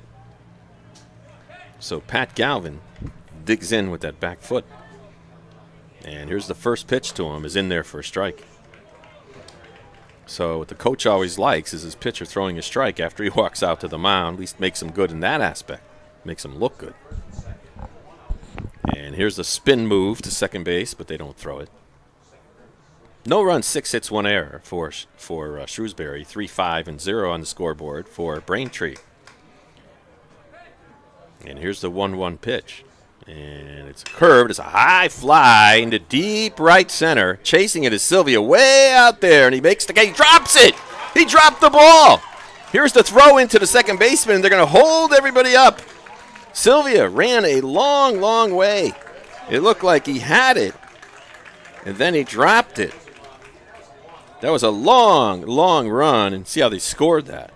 Now batting the right fielder, number 2, Tom Michelle. It's going to have to be an error, I presume, and it is. As now the bases are loaded, is the error, see if it really hurts now. As it would have been 2 outs with runners on first and second. Now it's 1 out, bases zipped. And there's a strike. The right-handed hitting Tommy Michelle, who's walked and popped to second, is now the infielders for Braintree are up on the corners, back at double play depth in the middle. Their fastball outside. The count is 1-1 now, even though the scoreboard says 2-2. Tenney shakes off a pitch now, nods yes and deals. Swing and a miss. Looked like a two-seamer of sorts that died into the plate. So now it's 1-2. Tenney winds and deals, and that one hits the dirt. So it's 2-2. Bases are loaded. Shrewsbury trying to get back in this one. They trail 3-0. And after that error in the outfield, they got a shot here. They swings and misses, strike 3. So that one, that time, Matt Tenney took something off each pitch, and he threw a nice change up there. And he gets Moschella to swing through that change as he's now got his 3rd strikeout of the game. Brings up Dylan Zona, who's got a hit and a walk. He would really like to get one now. There's a pitch low. It's 1-0. Zona walked, was erased on a fielder's choice. Here's the 1-0. In there for strike 1, so it's 1-1.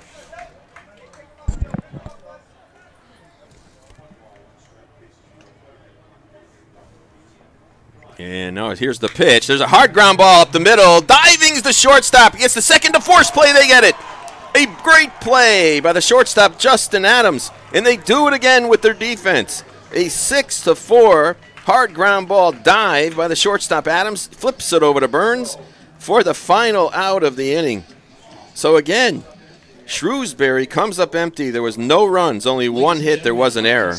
They leave 3 runners on base. That's their 5th, 6th, and 7th runners they've left on base here today. We'll be back with the bottom of the 6th. Score remains Braintree, Massachusetts 3 and Shrewsbury, Massachusetts 0. SportingNewsCT.com is now streaming your team's big game. SportingNewsCT.com is Connecticut's broadcast home for high school sports, college sports, and American Legion baseball. Whether it's football, soccer, basketball, hockey, baseball, softball, or lacrosse, we stream it live. Can't watch the game live? Then check out our on-demand rebroadcast. Want a keepsake? Download an audio broadcast or order a DVD. There's more. SportingNewsCT.com features interviews with coaches, players, and administrators. The game's on. SportingNewsCT.com. The American Legion. We're a powerful force for the nation. We're the largest veterans service organization in the nation. We're committed to making sure all veterans receive the benefits they deserve for the sacrifices they've made in service to America. If you're a veteran in need of help or support, please contact us. Go to legion.org to find out more about the American Legion's commitment of service to America.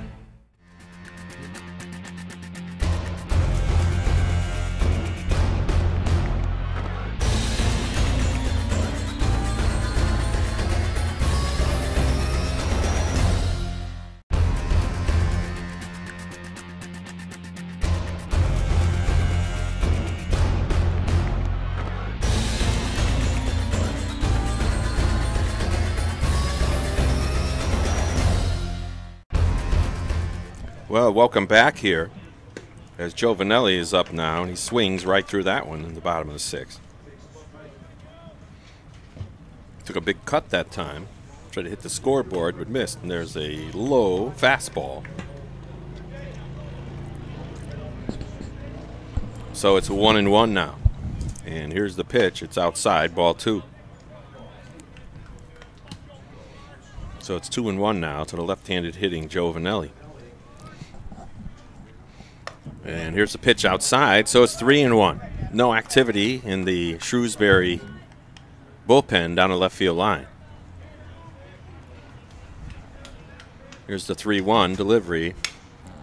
A fly ball to left field. Cole Flannery looks, I'm sorry, that's not Cole Flannery, that's Christian Jordan. And he makes the catch, so there's 1 up, 1 down now here batting the left field in number 7, the bottom of the 6th. Cole Flannery. Going to bring up Cole Flannery, who single, scored a run, popped to short.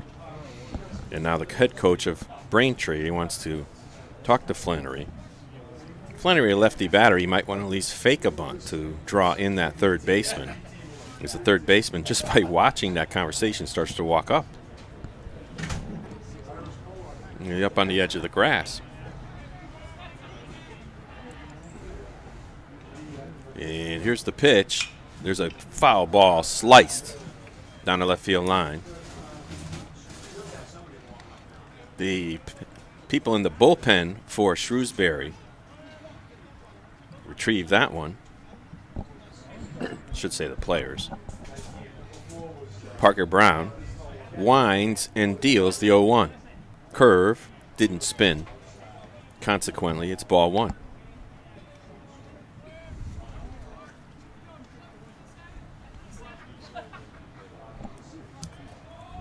Here's the 1-1 pitch.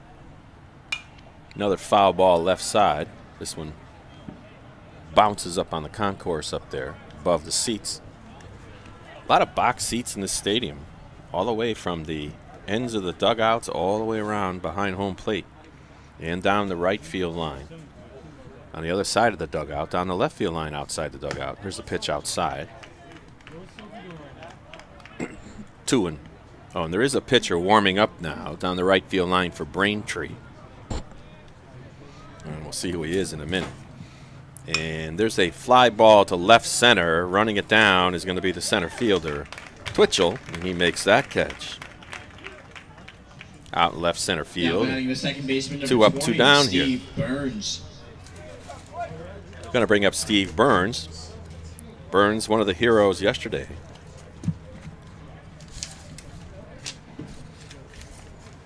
They got the tying run in that game against Woonsocket. Oh, what a difference that would have made if he hadn't gotten that run. And there's the ball, so it's 1-0.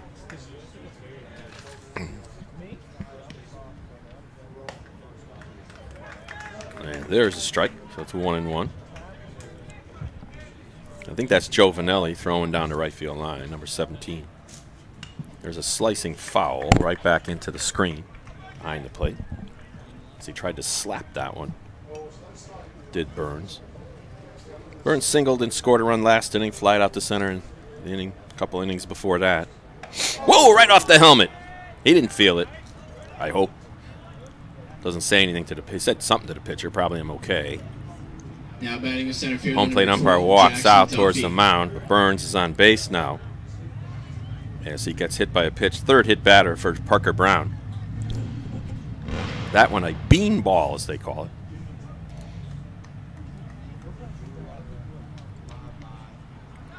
Here in the bottom of the sixth, they got a 2-out runner now. Braintree.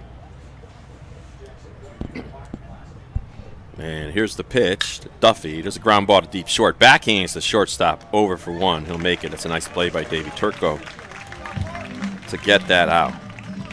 So for Braintree, Mass, they come up empty here in the bottom of the 6th inning. No runs, no hits, no errors.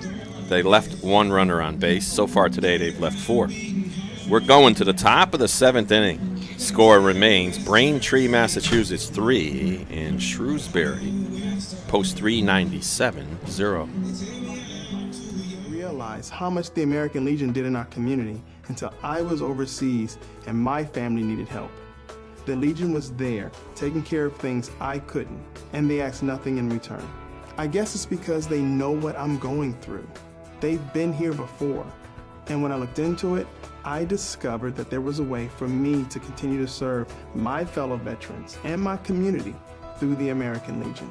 That's why I joined. SportingNewsCT.com is now streaming your team's big game. SportingNewsCT.com is Connecticut's broadcast home for high school sports, college sports, and American Legion baseball. Whether it's football, soccer, basketball, hockey, baseball, softball, or lacrosse, we stream it live. Can't watch the game live? Then check out our on-demand rebroadcast. Want a keepsake? Download an audio broadcast or order a DVD. There's more. SportingNewsCT.com features interviews with coaches, players, and administrators. The game's on. SportingNewsCT.com. Well, back here at Fitton Field, or Fitton Field as they call it, at the Hanover Insurance Park, home of the Worcester Bravehearts. We're moving on to the top of the 7th inning. On the mound still for Braintree is Matt Tenney. The lefty is bent. He's given up 6 hits so far.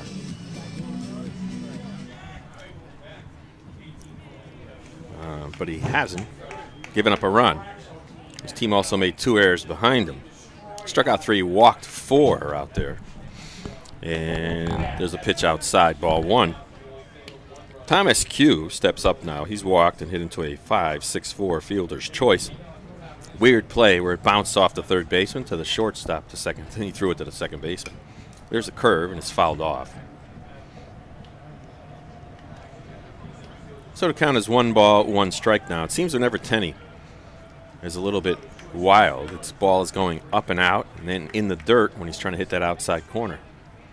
Just like that. He just barely misses it. Doesn't get the call. Probably because the way the ball's tailing away. So it's 2-1 to Q. And he takes ball 3. Thomas Q.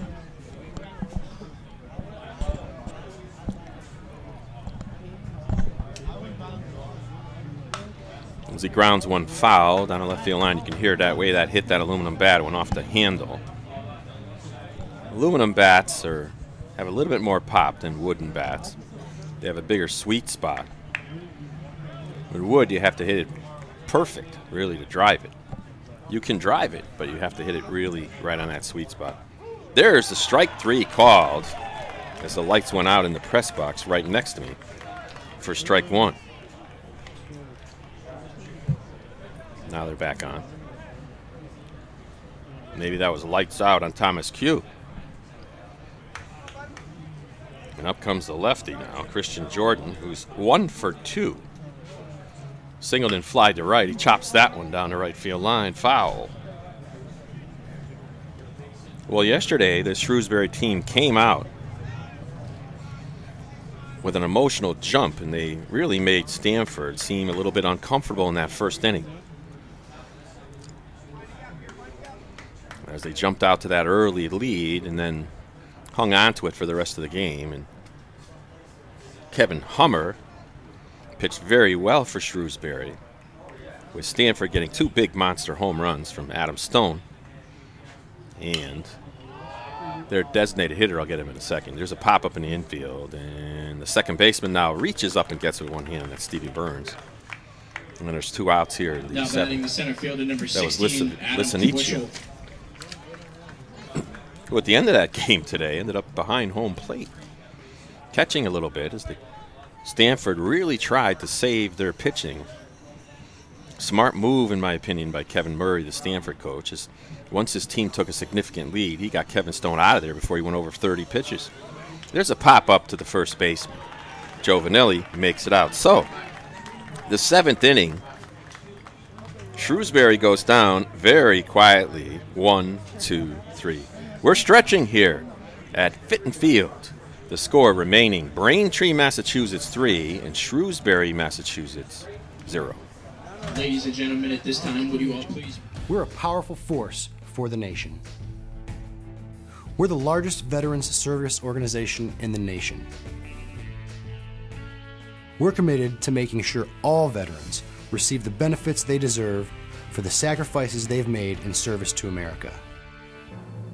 If you're a veteran in need of help or support, please contact us. Go to legion.org to find out more about the American Legion. SportingNewsCT.com is now streaming your team's big game. SportingNewsCT.com is Connecticut's broadcast home for high school sports, college sports, and American Legion baseball. Whether it's football, soccer, basketball, hockey, baseball, softball, or lacrosse, we stream it live. Can't watch the game live? Then check out our on-demand rebroadcast. Want a keepsake? Download an audio broadcast or order a DVD. There's more. SportingNewsCT.com features interviews with coaches, players, and administrators. The game's on. SportingNewsCT.com.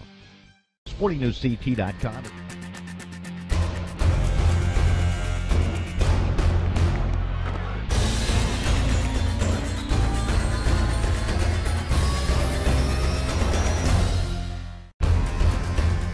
Well, we're back here at Fitton Field. They just played God Bless America across the public address system, as they do here in the 7th inning. Yesterday, they played it at the end of the 6th inning, because at the end of the 7th inning, they actually had a raffle for prizes totaling $17,000, with a 4th prize of $1,000, a 3rd prize of $1,000, a 2nd prize of $5,000, and a grand prize of $10,000 here at the Bravehearts field. Well, we're moving on to the bottom of the 7th inning, where score remains 3-0 in favor of Braintree, Massachusetts. Parker Brown is still on the mound for this team. Both of these teams know that they have to preserve their pitching as much as they can. As now Joe Vanelli will go down to the right field line. Joe was the closer in that game against Woonsocket, Rhode Island, and he got out of it and saved the day for Braintree. Here's the first pitch, and it's fly ball by Freeman, and he's out as Twitchell makes the catch. Brings up Justin Adams. Justin, who was 0 for 2 on the day, hit into a fielder's choice at short, grounded back to the pitcher. Justin Adams is up to this game. He was 2 for 6 as he takes ball 1. 2 total bases. Swings from the right side, and Adams now takes the 1-0. There's a hard smash into left field. You could hear that one bang right on that sweet spot of that Easton bat. And that's going to be a 1-out single. Number 5, Billy Sylvia. 6th hit of the day for Braintree. Oh, wait a minute. Is that the 5th or the 6th? I believe it's the 6th. They haven't put it up yet on the board. We'll double check that.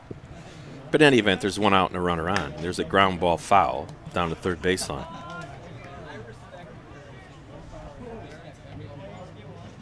Has to be their 6th hit. Yep, and there goes up on the scoreboard. So Adams straddles off first base. Brown checks him. And now Billy Sylvia is up at the plate. Sylvia, who did make an error tonight, but had 2 great plays. He hits that one into center field. That's going to be a base hit. Will they try to force second? They can't. And that's going to be a hit for Sylvia. His 2nd of the day. 7th for Braintree. 6, Alex Kennedy. Or, yep, 7th for Braintree. And that's going to make the coach from walk out, and it looks like he's going to take the ball. Shakes the hand of Parker Brown, and there's a call to the bullpen, and we'll let you know who it is after these messages. Service to America. The American Legion. We're a powerful force for the nation. We're the largest veterans service organization in the nation. We're committed to making sure all veterans receive the benefits they deserve for the sacrifices they've made in service to America. If you're a veteran in need of help or support, please contact us. Go to legion.org to find out more about the American Legion's commitment of service to America. Streaming your team's big game. SportingNewsCT.com is Connecticut's broadcast home for high school sports, college sports, and American Legion baseball. Whether it's football, soccer, basketball, hockey, baseball, softball, or lacrosse, we stream it live. Can't watch the game live? Then check out our on-demand rebroadcast. Want a keepsake? Download an audio broadcast or order a DVD. There's more. SportingNewsCT.com features interviews with coaches, players, and administrators. The game's on. SportingNewsCT.com. Realize how much the American Legion did in our community until I was overseas and my family needed help. The Legion was there, taking care of things I couldn't, and they asked nothing in return. I guess it's because they know what I'm going through. They've been here before, and when I looked into it, I discovered that there was a way for me to continue to serve my fellow veterans and my community through the American Legion. That's why I joined. Well, coming on the pitch here for Shrewsbury in the bottom of the 7th is Dylan Degon. Dylan has had an appearance, 1 appearance in this tournament so far. He pitched an inning in 2/3, gave up 1 hit, 1 walk, 1 strikeout. Did not give up any runs, so he's been a relief pitcher so far. As he gets a chance to come in again now with runners on first and second base with 1 out here in the bottom of the 7th, trailing 3-2. He'll face Alex Kennedy, the lefty. First pitch is fouled off, right into the back screen, I should say. Kennedy is 1 for 2. He's hit by a pitch and singled back in the first inning.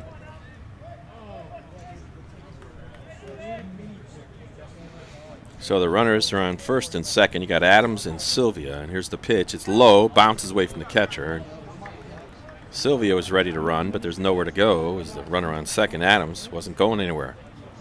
He's got to watch that guy in front of him. So Parker Brown is still responsible for the men on second and first.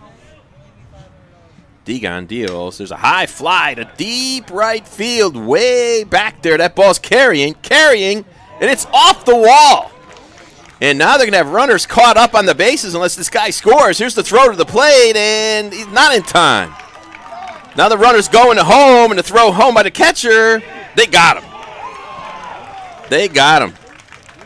So that's going to see how that's scored. So you have Adams scored. Sylvia went all the way around and is thrown out at the plate, so he's out stretching as he came around. Now batting the DH number So it's going to 21, be Sean like Casey. 9 to 4 to 2, back to 1, I believe. So the pitcher ended up tagging him out at the plate. So, but a run did score, so Sylvia gets an RBI and it's 4-0. 8th hit of the day for Braintree, and that's the 4th run. They got a runner at second now with 2 outs. That ball was a bomb out into right center. One bounce off the wall. That's a long way. That's over 370 feet. There's a ground ball to the shortstop with 2 outs. Throw to first, hits the ground, and it's out. Oh, overthrow. It bounced it over the first baseman's head, and there's another run. So an error on the shortstop on the throw to first. And that's going to be another run. As Vanilli steps up to the plate now.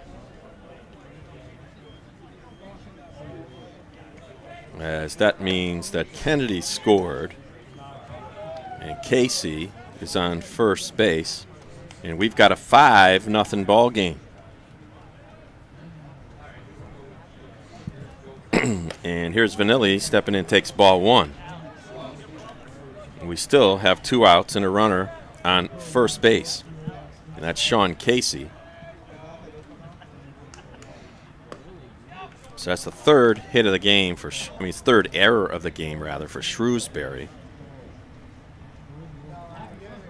Scoreboard says 7 hits, but I believe that's their 8th hit. I'll tally that up again. Short lead at first base. Here's the pitch to Vanelli. It's in there for a strike, so it's 2-1.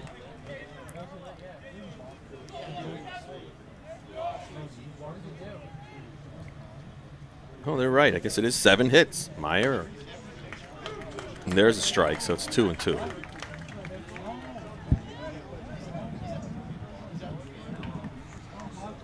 So 6-3 for Shrewsbury, 5-7-1 if you're scoring. The runner goes. There's a bloop down to left field. Left fielder takes about 2 steps to his right and makes the one-handed catch. So for Braintree, Massachusetts, they come up with 2 runs. Total of 2 hits. There was an error. They leave 1 runner on base. So at the end of 7 full innings, the score now. Braintree, Massachusetts 5 and Shrewsbury 0. And it looks like we may have some substitutions here, and we'll let you know who they are after this. The American Legion. We're a powerful force for the nation. We're the largest veterans service organization in the nation. We're committed to making sure all veterans receive the benefits they deserve for the sacrifices they've made in service to America. If you're a veteran in need of help or support, please contact us. Go to Legion.com is now streaming your team's big game. SportingNewsCT.com is Connecticut's broadcast home for high school sports, college sports, and American Legion baseball. Whether it's football, soccer, basketball, hockey, baseball, softball, or lacrosse, we stream it live. Can't watch the game live? Then check out our on-demand rebroadcast. Want a keepsake? Download an audio broadcast or order a DVD. There's more. SportingNewsCT.com features interviews with coaches, players, and administrators. The game's on. SportingNewsCT.com. SportingNewsCT.com. All right, this is Adam. Take 2. Mark? I guess. I go like this. The best part about playing football in Texas has to be the reaction from the community. I want to encourage others to play volleyball or choir because you get to experience new things and do stuff that you've never done before. My reason why is passion. My reason why is pride.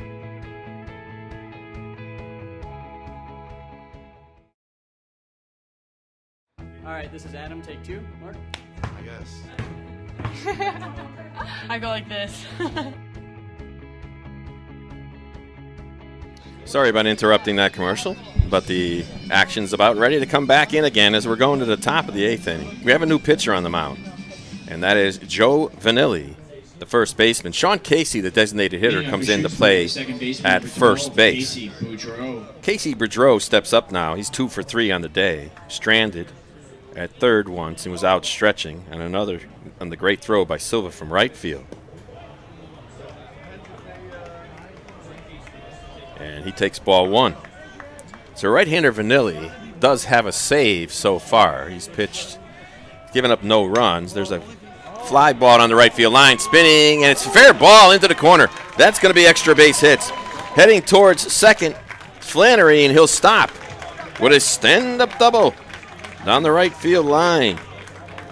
So one pitch, and Cole Flannery as it maybe ignites his team with a leadoff double. You said Vanelli has already pitched in the tournament. He was the closer. He's got a 1-0 record. He actually got the win in that extra inning game, pitched 2 innings, gave up 2 hits, no earned runs, no walks, and 4 strikeouts. And his first pitch is a curve to the next batter. Sorry, that wasn't Cole Flannery. Check that. That was Casey Boudreau got that double. Apologize for that. So Boudreau's up on second base. Got to flip the scorebook over. And there's a ball outside. So it's 1 ball, 1 strike now to Dave Turco. Now each team has 7 hits now. There's a high fly ball above the lights, and it's a deep one out in left center. Now under it, it's a center fielder. They'll tag the runner and get him to third. There won't be a throw. It's the shortstop. Adams bobbled it. But a deep fly ball to left center field allows Casey Boudreau to go to second to third base.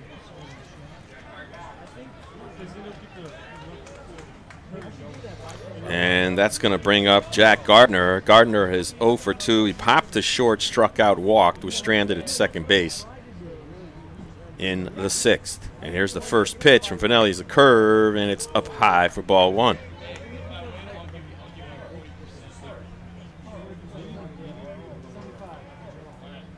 Jack Gardner, normally the DH, came in to do his duties at the plate, behind the plate, as he takes strike 1.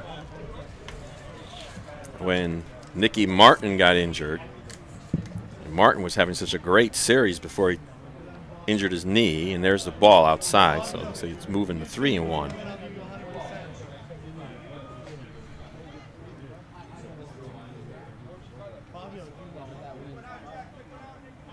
And here's the pitch. Fastball outside. I'm sorry, that was 2-1, so now it's 3-1.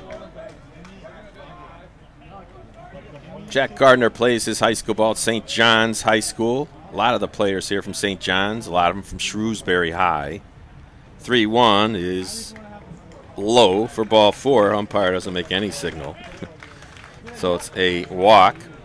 Now we have runners at the corners, and that's going to bring out the Braintree, Massachusetts coach. He doesn't like what he sees. As there's 1 out, but a double down the line, a walk.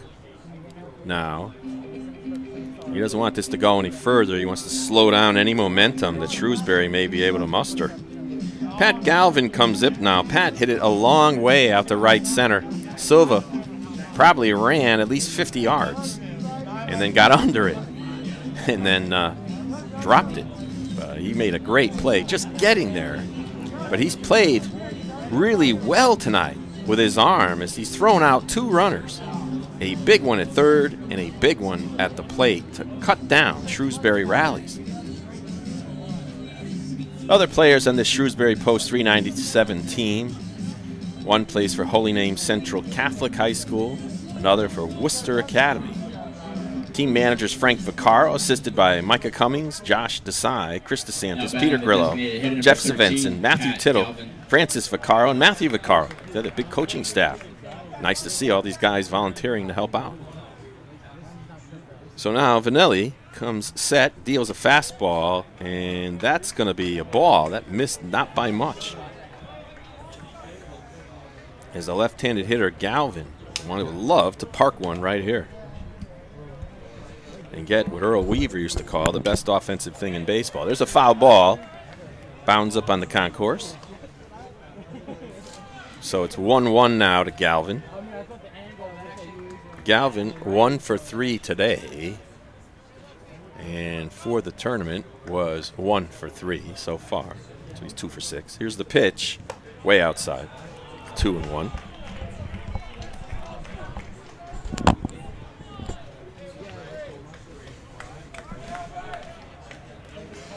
A lot of Shrewsbury faithful coming out tonight to watch this winner's bracket final. Fastballs popped up foul into the stands on the left side, and that's going to ricochet off some plastic box seats there. Past the third base dugout. No activity in either bullpen. If there was, down the Shrewsbury one, it's hard to see from here, but I don't believe there is anybody up and throwing. And here's the 2-2 pitch. Fastball. There's a slow grounder to third. That'll score a run. They'll go to second for 1. Back to first, not in time, but they'll give up the run to take the out. So score that one a 5-4 fielder's choice, and that erases Gardner. So give him an RBI to Pat Galvin, and Shrewsbury's on the board with a run. But more importantly, for Joe Vanelli, there's now 2 outs and a runner on first. Now batting number 26, Louis DeBolio. So we have a pinch hitter, Louis DeBolio comes in. He's a lefty. He's in for Tommy Muschella with a runner on first. And here's the first pitch to DeBolio, and it's fouled on the left field line. So DeBolio wastes no time but trying to get himself into this game. He swings at that first pitch.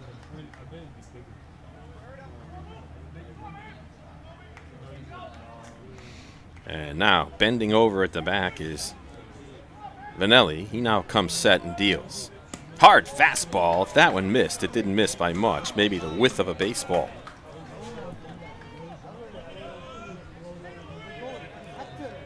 DeBolio was he's actually 3 for 4 in the tournament so far. Or, I mean, sorry, if that's DeVolio, not DeBolio. Curveball just missed. Daviolo, maybe more accurate to call him. As it's now 2-1 to Lou. As here's the 2-1 pitch. Hard fastball, that one misses, it's 3-1. DeVolio got 3 hits, scored a run, got an RBI. Yet to strike out. So he hasn't struck out, nor has he walked. And here's the pitch. Chopped right at above the dugout of Shrewsbury. Look out as that one hit the netting just above the dugout. There's only a 4-foot fence in there above. These are true dugouts. They do go down into the ground. And here's the 3-2 pitch, and there's a pop-up in the infield. The shortstop, Adams, circles around on the outfield grass. He drops it. He dropped it. And I guess he must have heard a little footsteps from the left fielder. Can't blame him, though, but he dropped the ball. So that's an E6 on a drop, and that could loom big, depending on what happens now. First error of the game by Braintree. And that is very that is unusual for Mr. Adams and this Braintree team. They only committed 1 error, I believe, before this game. Curveball, that one misses now to Dylan Zona. Dylan's 1 for 2. So, instead of the inning being over, Shrewsbury's still alive. And he checks the runner at second. Here's the 1-0. There's a foul ball back to the screen. So Lou Daviolo, rather. I'll get it straight sooner or later. Hit a high sky ball. It looked like Adams was under it, and he dropped it. Here's the pitch. That was popped up behind us. So it's strike 2. So it's 1 ball, 2 strikes now. And see if Vanelli can save his teammate. 1-2. Runners on first and second. A 5-1 ball game. as Dylan Zona is trying to try to keep this going.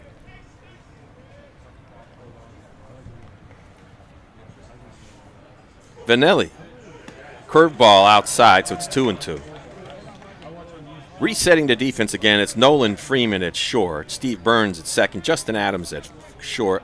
Steve Burns at second, Adams at short. Over at first is Sean Casey. Designated hitter came into the game. And hard fastball, that one misses, it's now going to be full. Outfielders are Cole Flannery, Jackson Duffy, and Billy Sylvia. Now, the runners will be going, so a base hit will clearly score a run. A gapper could score 2. And here's the pitch. Outside, ball 4. Second walk issued by Vanilli. Now batting the third baseman, number 29, Thomas Q. And up comes Tommy Q, who struck out, grounded into a 5-6-4 fielder's choice, and walked. So Thomas Q would really love to rip one now. Q was 2 for 9 coming into the game.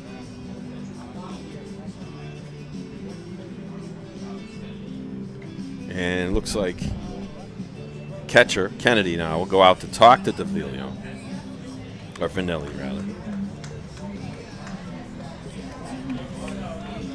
As this one is not over. It's 5-1 in favor of Braintree, Mass, but the bases are loaded and there's 2 outs after an error in the infield. Allowed the inning to continue. There's a fly ball out of play, foul rather. Foul fly that heads towards the parking garage up there behind us to the right. So it's 0-1. Here's the windup and the pitch. There's a bloop out towards the first baseman. He makes a running catch. And there's no damage. So the soft liner ends the inning. But for Shrewsbury, Massachusetts, they come up with 1 run on 1 hit. There was an error. They left 3 runners on base. That's their 8th, 9th, and 10th runners they've left on base here today. We're now going to the bottom of the 8th with the score. Braintree, Massachusetts, 5, and Shrewsbury, Massachusetts, 1. Once again, that number is 746-3. To find out more about the American Legion's commitment of service to America. The American Legion, we're a powerful force for the nation. We're the largest veterans service organization in the nation. We're committed to making sure all veterans receive the benefits they deserve for the sacrifices they've made in service to America. If you're a veteran in need of help or support, please contact us. Go to legion.org to find out more about the American Legion's commitment of service to America. Is now streaming your team's big game. SportingNewsCT.com is Connecticut's broadcast home for high school sports, college sports, and American Legion baseball. Whether it's football, soccer, basketball, hockey, baseball, softball, or lacrosse, we stream it live. Can't watch the game live? Then check out our on-demand rebroadcast. Want a keepsake? Download an audio broadcast or order a DVD. There's more. SportingNewsCT.com features interviews with coaches, players, and administrators. The game's on. SportingNewsCT.com. Well, Cole Flannery leads it off here in the bottom of the 8th inning. He takes ball 1. Still on the mound is Dylan Deegan. And he throws ball 2. Well, Shrewsbury has had their chances. The bases loaded there, came up empty. And they had the bases loaded in the 6th inning. They came up empty. That one's fouled out of play, so it's 2-1. As Matt Tenney kept getting out of jams that he had. 1 run on 7 hits for Shrewsbury. Committed 3 errors today. 5 runs on 7 hits and 2 errors for Braintree. So they lead it 5-1, and Shrewsbury will be down to their last 3 outs. And looks like they're going to have a couple guys go down there to left field line to warm up. And here's the pitch. It's up high. Count is now full. Looks like maybe Adam Twitchell will go down there to warm up a little bit.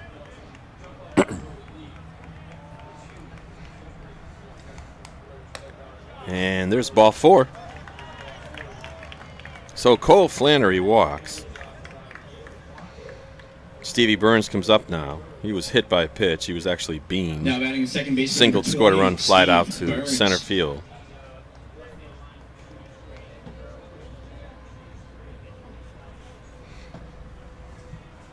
So now Flannery straddles off first, and Deegan throws the first pitch ball. Dylan Deegan plays for Shrewsbury High School. He's going to graduate next year, so he'll be a senior at Shrewsbury. And here's the pitch. It bounces towards the backstop. That'll be a wild pitch. So Braintree would love to get that run back, because that's going to make a trip to the mound by one of the coaches from Shrewsbury, Mass. Well, as we said, it won't matter as to this game's winner or loser will not matter as to who plays who tomorrow. As Maine will play Shrewsbury and Stanford will play Braintree no matter what. Maine has already played Braintree, so they can't have a team play another team more than once unless it's absolutely necessary. So there'll be 2 games tomorrow, and then on Sunday will be the championship. As they want Twitchell to keep throwing. Well, that's not Twitchell, I don't believe. That's number 17. Yeah, that is Twitchell, but I didn't know he was a lefty. That the ball's outside. We're actually inside. 3-0. 3-0 to Burns. As the Shrewsbury crowd quiets down. And here's the 3-0. That's up high, ball 4. So 2 walks in a row by Dylan Deegan. And now there's runners on first and second. And nobody out. Let's see if they elect to play any small ball here. Jackson Duffy grounded to second, grounded to short, walk, scored a run. And that may be all for Dylan Deegan, and it will be. We'll let you know who the relief pitcher is after these important messages from American Legion. The American Legion. We're a powerful force for the nation. We're the largest veterans service organization in the nation. We're committed to making sure all veterans receive the benefits they deserve for the sacrifices they've made in service to America. If you're a veteran in need of help or support, please contact us. Go to legion.org to find out more about the American Legion's commitment of service to America. The American Legion. We're a powerful force for the nation. We're the largest veterans service organization in the nation. We're committed to making sure all veterans receive the benefits they deserve for the sacrifices they've made in service to America. If you're a veteran in need of help or support, please contact us. Go to legion.org to find out more about the American Legion's commitment. I never realized how much the American Legion did in our community until I was overseas and my family needed help. The Legion was there, taking care of things I couldn't, and they asked nothing in return. I guess it's because they know what I'm going through. They've been here before. And when I looked into it, I discovered that there was a way for me to continue to serve my fellow veterans and my community through the American Legion. That's why I joined.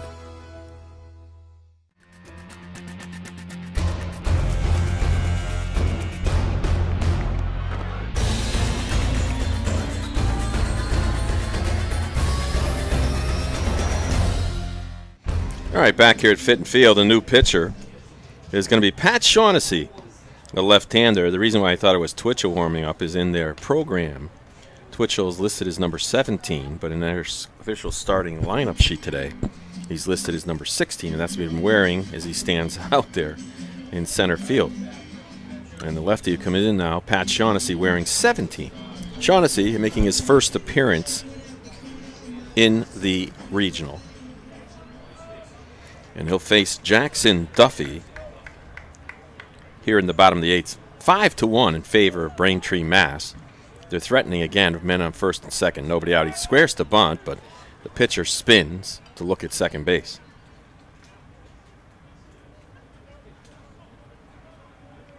So now Shaughnessy looks into the dugout. Is the first baseman. Dylan Zona is way up, about halfway. First base, he does square, and they're saying he went and he missed it, so it's 0-1. That time they ran a double wheel, which is a great time to do a fake bunt slash, because then there's nobody to field the ball in the infield if you can hit a ground ball somewhere. So now you can see Shaughnessy's looking into the dugout to see what they want him to do. He better not wheel and throw it to second if there's a double wheel. And they do it again, a double wheel. There's a curveball that goes to the first baseman. He gets it. He gets the force. Nice play by Dylan Zona. He takes the bunt barehanded, fires it to third, and gets the out. So that's going to erase Flannery. Burns will go to second. Now batting the third Duffy baseman, on the fielder's choice. That's going to be scored 3-5. So he bunted it right to the person who was about 15 feet away from him, maybe 20 feet. And so now we're back again at first and second with one out now. Here's the pitch. There's a pop-up in the infield. And just what the doctor ordered for Shrewsbury's, that's a pop-up. That's an infield fly. You don't even have to catch it. So there's now 2 outs in runners on first and second, and that's going to bring up Justin Adams. Number 1, Justin Adams. So Adams, who does have a single and scored a run on the day. And so far, Pat Shaughnessy has gotten 2 outs since he came in. Fielder's choice on the bunt with a great play by the first baseman, Dylan Zona, to get the force at third. And then getting Freeman to pop up. Now they're calling that a timeout, rather. As Adams steps out and stretches and now steps back in. And Shaughnessy comes set. He kicks and deals. There's a swing and a miss. So it's 0-1. Took a big cut, did he? And now he's steps out and he steps back in.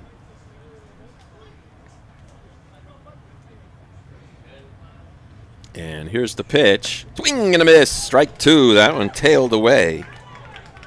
Adams swung through it. His bat didn't reach it. So it's no balls, 2 strikes now. Runners on first and second. Looking ahead to the 9th inning, Shrewsbury will send up their 9 batter and then the top of the order. So Christian Jordan scheduled to lead it off. Now, this time, the pitcher wheels again to look at the runner at second base.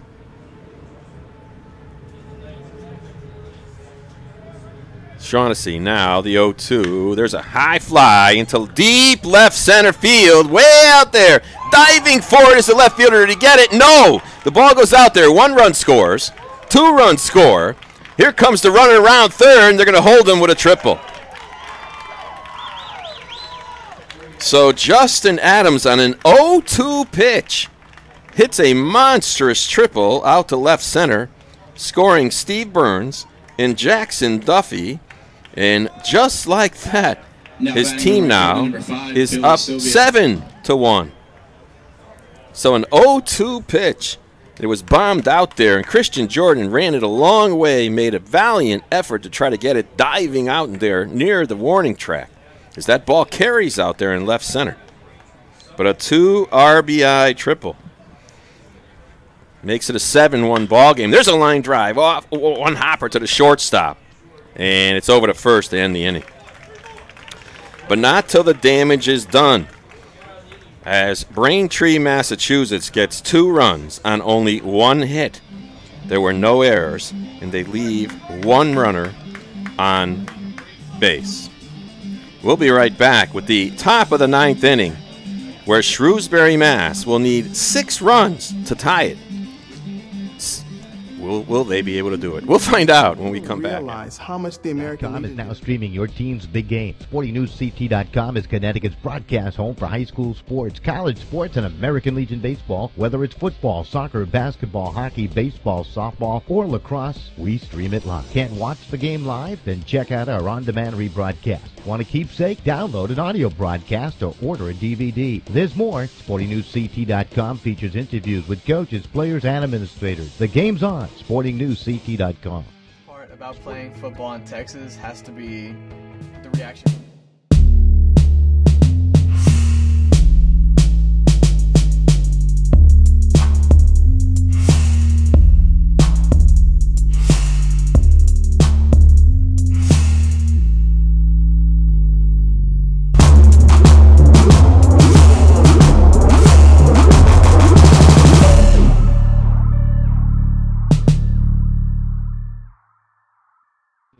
SportingNewsCT.com is now streaming your team's big game. SportingNewsCT.com is Connecticut's broadcast home for high school sports, college sports, and American Legion baseball. Whether it's football, soccer, basketball, hockey, baseball, softball, or lacrosse, we stream it live. Can't watch the game live? Then check out our on-demand rebroadcast. Want a keepsake? Download an audio broadcast or order a DVD. There's more. SportingNewsCT.com features interviews with coaches, players, and administrators. The game's on. SportingNewsCT.com.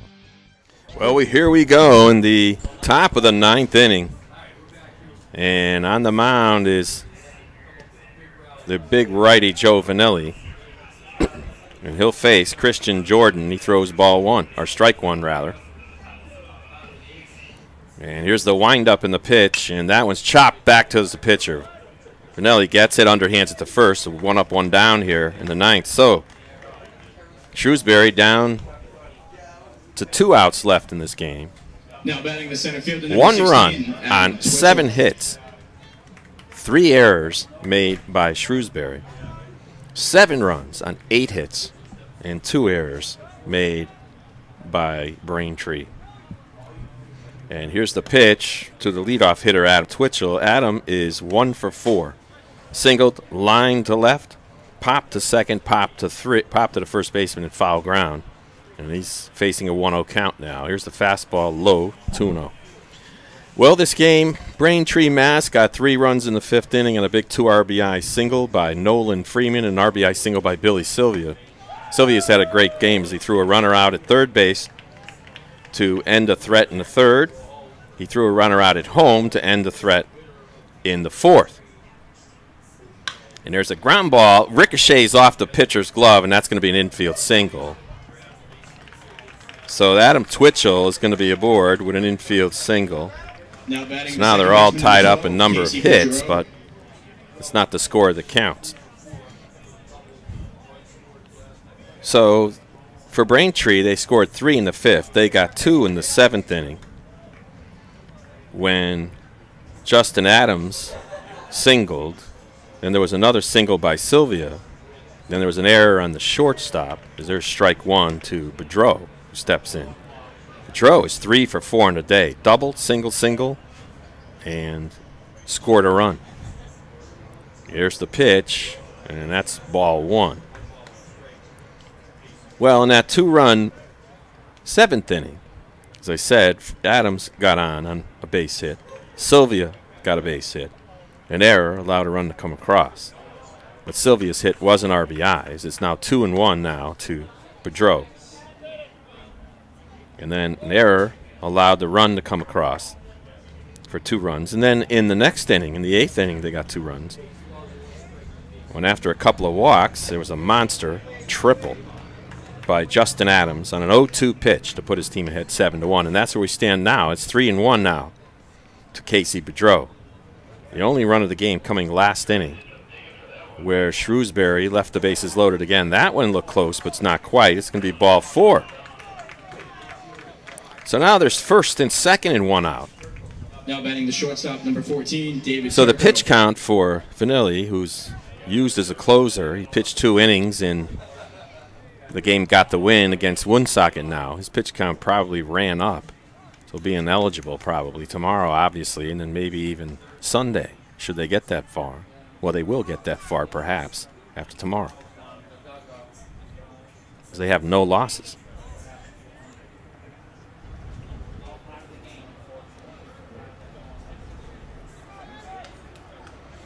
And if after tomorrow they have 1 loss, they'll still be in the championship game on the next day. And here's the pitch. There's a hard ground ball to short. Over to second for 1. Back to first, and it's not in time. So it's a 6-4 fielder's choice, and that's going to erase the runner on first, Casey Bedreau. Catcher number 23, Jack Gardner. And now Jack Gardner may be the last out, as runners are at the corners, trailing by 6, and that's going to bring the coach out to talk. Maybe he's going to take the ball. Pitch count issue, I don't know. Runners are at their corners now. It's Gardner, who is 0 for 2 with a couple of walks. Coach from Braintree wants to talk to his pitcher. He's got a 7-1 lead with 2 outs and a runner on first and third. There's now the home plate umpires out there as part of the conversation. So that's going to be all for Joe Vanilli. Probably a pitch count scenario. You'll see where he goes. As Cole Flannery is going to come in now. Nolan Freeman is now going to go play left field. Looks like he shifted gloves with Flannery. So Nolan Freeman will go out to play left field. Cole Flannery is going to come in to pitch now with 2 outs in the 9th. And let's see who's going to third base. Vanilli may be going over to third. I'm not sure yet. And I believe that's going to be the case as Freeman goes out to the outfield. So Joe Vanilli will go play third base, and over at first will remain Sean Casey. We'll take a short break and be right back. We're in the top of the 9th inning. Shrewsbury, Mass. still needs 6 runs.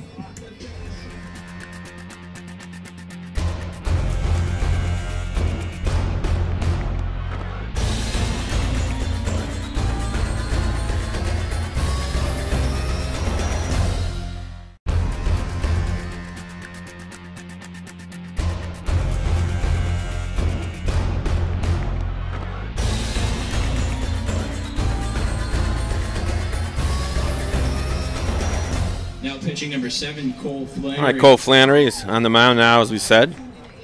Third baseman Joe Vanilli runs over. Now over in left field, Nolan Freeman. Third baseman takes off to go back to left field. So all the fielders now basically get realigned. That's Freeman now in left, Jackson Duffy in center, Billy Sylvia in right field. As we said, his arm has really proven to be a difference maker in this game. Sean Casey still at first, Steve Burns at second. Third, it's our shortstop Justin Adams, and now Joe Vanilli will get a turn at third base. And Cole Flannery comes in to pitch. Flannery has not pitched in the tournament so far. He tries to close it out. It's probably a pitch count thing to remove Vanilli. These pitch count rules make things quite complicated sometimes. Runner on first and third. Casey's behind the runner at first. He'll probably, by defensive indifference, allow the runner to steal second.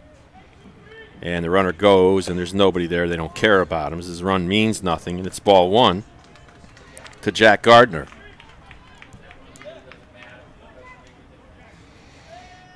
Gardner walked twice, popped the short, struck out. So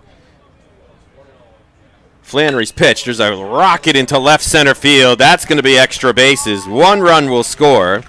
The second run will come in, and it's a 7-3 ball game now with 2 outs. So a monster 2-run double by Jack Gardner.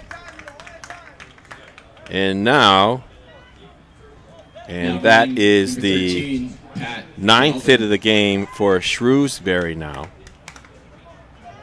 And the 3rd run. So they're still trailing by 4 now with 1 out. So, as we said, Vanilli was probably a pitch count deal. Keeps him eligible for another game this weekend. And here's the pitch. It's up high, ball 1 from Flannery. So Flannery comes in and gives up a monster double.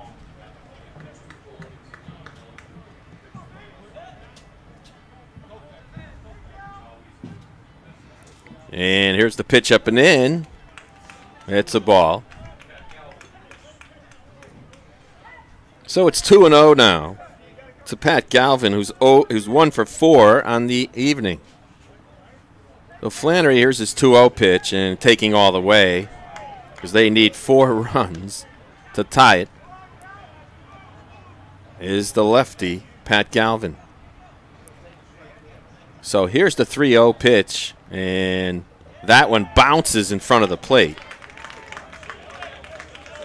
As there's a walk, you got to be a little concerned if you're the coach from Braintree.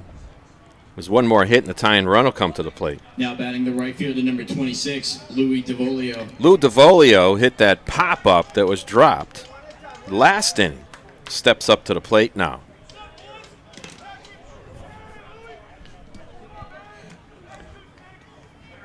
And here's the first pitch to DeVolio. You would think he would take it. Way up and in. He didn't have to take it. He almost wore it. And it's 1-0 now to DeVolio.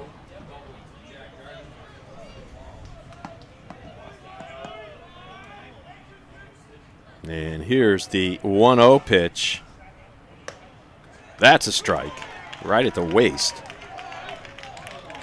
by Cole Flannery. He just has to get one out. Flannery's 1-1 delivery. That one's way inside, nearly hit him. It's 2-1.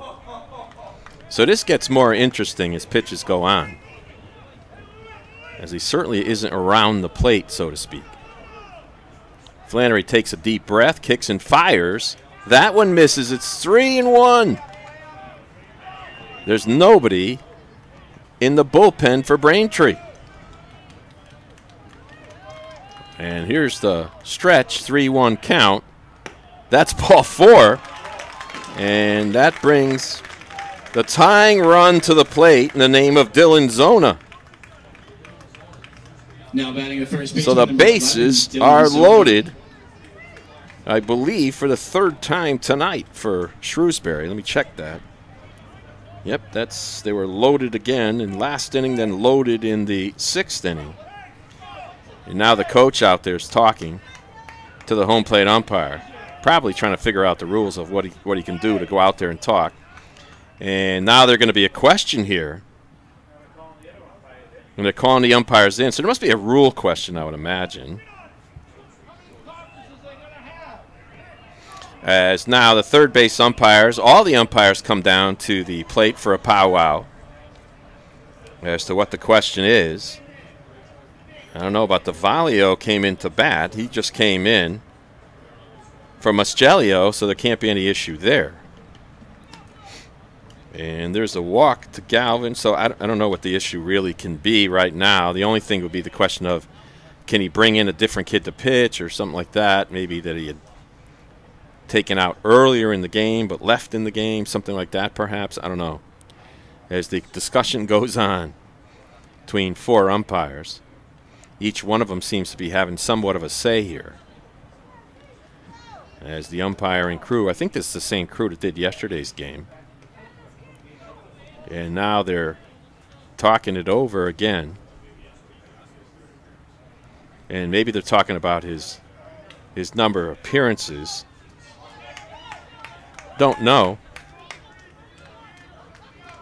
And now they're going back and they're going to allow, and they're going to have a new pitcher. So we'll be right back with the new pitcher after this. SportingNewsCT.com is now streaming your team's big game. SportingNewsCT.com is Connecticut's broadcast home for high school sports, college sports, and American Legion baseball. Whether it's football, soccer, basketball, hockey, baseball, softball, or lacrosse, we stream it live. Can't watch the game live? Then check out our on-demand rebroadcast. Want a keepsake? Download an audio broadcast or order a DVD. There's more. SportingNewsCT.com features interviews with coaches, players, and administrators. The game's on. SportingNewsCT.com. SportingNewsCT.com. The American Legion. We're a powerful force for the nation. We're the largest veterans service organization in the nation. We're committed to making sure all veterans receive the benefits they deserve for the sacrifices they've made in service to America. If you're a veteran in need of help or support, please contact us. Go to legion.org to find out more about the American Legion's commitment of service to America. The American Streaming Legion. your team's big game. SportingNewsCT.com is Connecticut's broadcast home for high school sports, college sports, and American Legion baseball. Whether it's football, soccer, basketball, hockey, baseball, softball, or lacrosse, we stream it live. Can't watch. Well, we're going to break back in now as the discussion goes on. I think what was happening was Braintree was attempting to put Vanilli back on the mound. And then they have those rules about how many times you can make an appearance in the tournament. So now they're making a discussion over it. They were going to bring Vanilli back in the game because he did stay on the field, I believe, to play third base. So now there's a discussion there. He can only have 3 appearances in 2 days, and the question becomes whether or not this is his 3rd appearance or not. And there's a discussion going down on there now with the director of the official scorekeeper is down there, along with the director, the site director from National American Legion, talking to the umpire about it. And it looks like they've come to a conclusion. And now the coach from Braintree is walking out to the mound to talk to his pitcher. And they're now going to bring somebody else back, as it looks like Freeman may not. Well, let's see what happens here now. Number 11, let me see, is... So now what? So you have number 11 comes now. So let's see what his number it is. This gets kind of complicated here. So they try to figure out all these crazy rules. And that looks like number 7. So that's Cole Flannery. It's coming back in. So Flannery came in. Vanilli, they wanted to put him back in the game after they took him out. But now they're saying that he can't. So Flannery, now what are they going to do about this one? Can they bring Cole Flannery back after they take him out? So they're now there's, and now the coach from Shrewsbury is really letting the directors here have it. Is now they're letting him have it, as he's really upset. Coach from Shrewsbury is very upset at the director of baseball. They're saying they might want to put the protest on and call national. That's what he's yelling, as the fans are getting behind him now. Fans from Shrewsbury, as their coach is really giving it to the site director and the official score. They're saying call national, the game's played under protest. So now the site director now, that's appointed by the National American Legion, is coming back up to the booth to, we don't know what he's going to do, but he's really in charge. So now they're going to bring back in Flannery. Looks like he's coming back in, and they're going to allow him to pitch.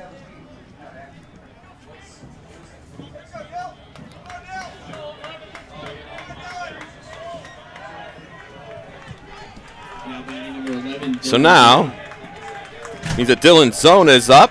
Flannery has come back in the pitch. He throws a strike. So there's 2 outs. They're down by 4. This is the tie and run to the plate. When all that dust cleared, we got the same pitcher back on the mound. And here's the windup in the 0-1. Hard fastball, strike 2.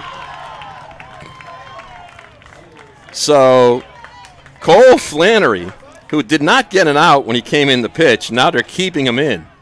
Give up a double and 2 walks. Now has an 0-2 pitch. Did he go? They're checking. They're saying no. It was a 1-ball, 2-strike count now to Dylan Zona, as the tension builds here at Fitton Stadium.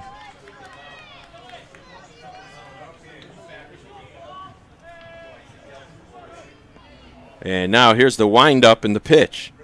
Did he get him? No. It's 2-2. There's now Dylan Zona is still continuing to battle Cole Flannery. And here's the 2-2. Flannery takes a deep breath and fires. It's up high, 3-2. The runners will be going. A ball in the gap could score 3. Flannery now wipes his brow, puts his hat back on, and he's going from the windup, and the runners take off. The pitch, way up high, ball 4. So he had him 0-2. He couldn't get it done. And now the score is 7-4. So the tie and runs at first, and that's going to bring out the head coach of Braintree. And that's going to be all for Cole Flannery. Finally, maybe this time, it will be all over as he's handing the ball away. We'll be right back with a new pitcher after this. Game live, then check out our on-demand rebroadcast. Want a keepsake? Download an audio broadcast or order a DVD. There's more. SportingNewsCT.com features interviews with coaches, players, and administrators. The game's on. SportingNewsCT.com. SportingNewsCT.com is now streaming your team's big game. SportingNewsCT.com is Connecticut's broadcast home for high school sports, college sports, and American Legion baseball. Whether it's football, soccer, basketball, hockey, baseball, softball, or lacrosse, we stream it live. Can't watch the game live? Then check out our on-demand rebroadcast. Want a keepsake? Download an audio broadcast or order a DVD. There's more. SportingNewsCT.com features interviews with coaches, players, and administrators. The game's on. SportingNewsCT.com. SportingNewsCT.com is now a powerful force for the nation. We're the largest veterans service organization in the nation. We're committed to making sure all veterans receive the benefits they deserve for the sacrifices they've made in service to America. If you're a veteran in need of help or support, please contact us. Go to legion.org to find out more about big game. SportingNewsCT.com is Connecticut's broadcast home for high school sports, college sports, and American Legion baseball. Whether it's football, soccer, basketball, hockey, baseball, softball, or lacrosse, we stream it live. Can't watch the game live? Then check out our on-demand rebroadcast. Want a keepsake? Download an audio.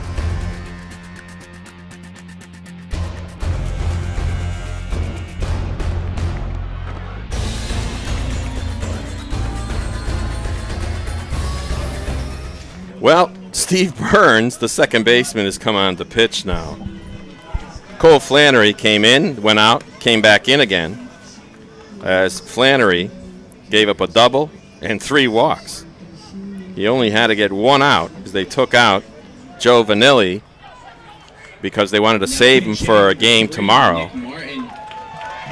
And now that brings up, let me see, a pinch hitter is Nick Martin, so he must be okay.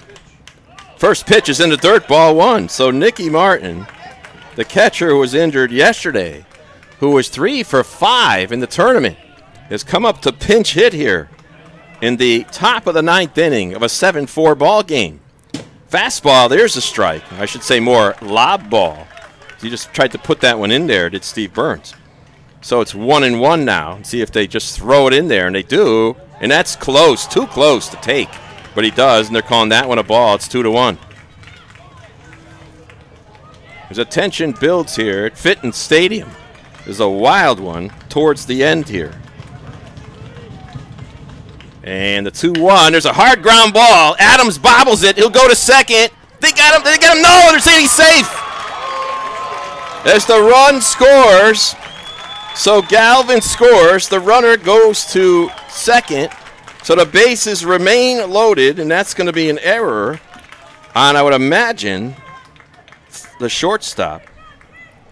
So that's the 3rd error of the game now. And now it looks like they're going to have a pinch runner for Nick Martin. Pinch hitter gets on base on an error. And now they're going to have pinch runner for Martin.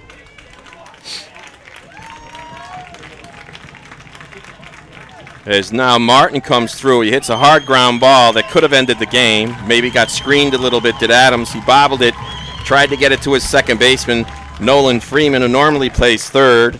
Everything got messed up a little bit. And now we have a 7-5 ball game here in the top of the 9th. The tying run is 180 feet away. And Christian Jordan comes up for the 2nd time in this inning. With 2 outs, the bases are loaded, and they're going to pitch, and there's a strike. This is a wild one, is now the tying run at second base. A base hit could do it. Here's the windup from Burns, the pitch, and that one misses outside just by a little. So Steve Burns came in. He got a ground ball, but they couldn't make the play. As the rally continues here in the 9th. There's a pitch. There's strike 2. That one was right on the outside part. Not even a fast pitch. But Jordan just took it. So he's 1 for 3. He did rip one into right field. And here's the 1-2. Fastball. It's blooped to left field. That's a base hit. On a 1 hop, they're sending the runner. Here comes the throw. They cut it off. They throw to plate. He's safe. And the run game is tied. They cut it off, And the game is tied as Christian Jordan gets a base hit to left field that scores both Lou Davalio and scores Dylan Zona. And this game is all tied up. So we have a tie ball game as Shrewsbury has come up with 6 runs in 1 inning to tie it here in the 9th inning. And now coming up to the plate is Adam Twitchell with a runner on first and second, and they could win this game perhaps with a base hit. And here's the windup and the pitch. That hit him! And the bases are now loaded. As this is a wild finish. And it's not over yet. So we got Thomas Q, I believe that was Nicky Martin rather, and a pinch runner came in at third base. They're 90 feet away from winning the game. With 2 outs, up comes Casey Boudreau. And here's the first pitch to him. That one, the bat goes flying towards the dugout. And Boudreau let go of the bat into the Shrewsbury dugout, and that'll be strike 1. No. As now, Steve Burns, who didn't pitch at all in this tournament, came on. He tried to get an out. He couldn't so far. He needs 1 out to send it to extra innings. Shrewsbury now, the top of the 9th, has scored 6. There's a swing and a miss, strike 2. Boudreau now will get a little bit of this pine tar stick or spray or whatever. You know, he looks like the spray stuff, or no, it's a stick of sorts. He's putting it on his bat. He did that yesterday as well. That's the 2nd time in this tournament he's let go of the bat. So you had 2 outs and a man on first base, and it all fell apart for Braintree, Mass. And here's the windup, and the 0-2 is a hard fastball. It's blocked well. Can't even remember now who led this off. I think it was Jordan or Thomas Q, I think it was. No, it was Jordan, I believe, who grounded back to the pitcher. And with 2 outs after the 4th, it all fell apart as they took out Joe Vanilli. They brought in Cole Flannery, who gave up a double, a walk, another walk, an error, and now a single. So the game is tied, and it's a 1-2 count to Cole Casey Boudreau, and there's the ball up high. Did that hit him? They're saying it's a foul tip, and he's out. They're saying he struck him out, so the game is tied, and we're going to the bottom of the 9th. So Shrewsbury, Mass. has come up with 6 big runs in the top of the 7th inning to tie this game up at 7. We'll be back after this. Or order a DVD. There's more. SportingNewsCT.com features interviews with coaches, players, and administrators. The game's on. SportingNewsCT.com.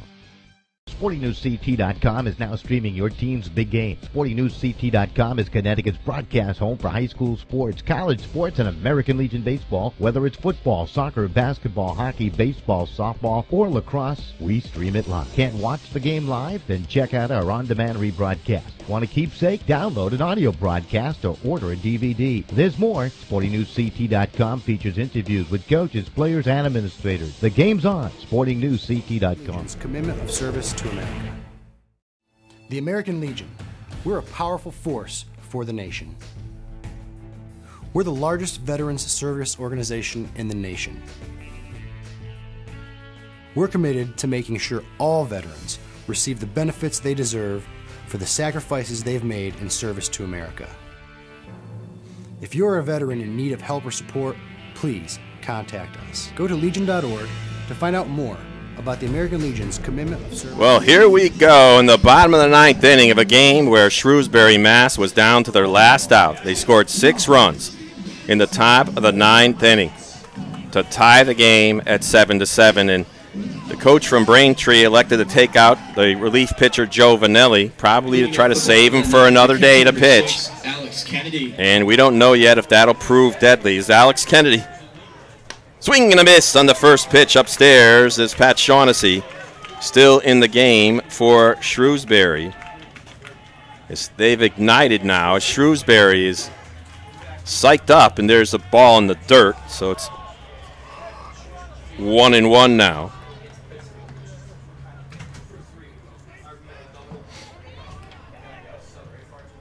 This Kennedy faces the lefty. There's a curve, swing and a miss. He didn't have a chance. He just went way out of the batter's box on that one. He had no chance to hit that one. Shaughnessy now takes a deep breath. He looks in. And here's the 1-2. That one hits the dirt, so it's 2-2.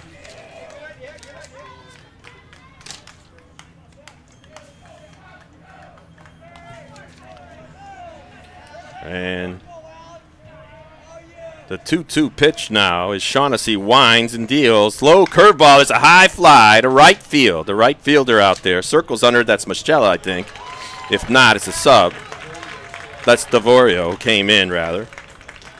Devolio. First baseman number 21, Sean Casey. So there's one out here now in the bottom of the ninth, and that brings up Sean Casey, the designated hitter, is 0 for 4 on the day.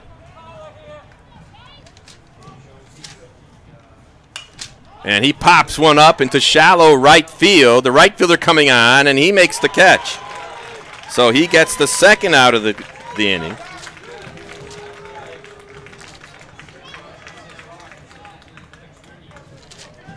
Now batting, number 17, Joe Vanelli.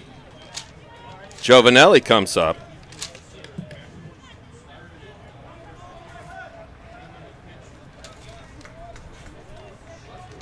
And here's the windup in the pitch, and that one's in there for strike one.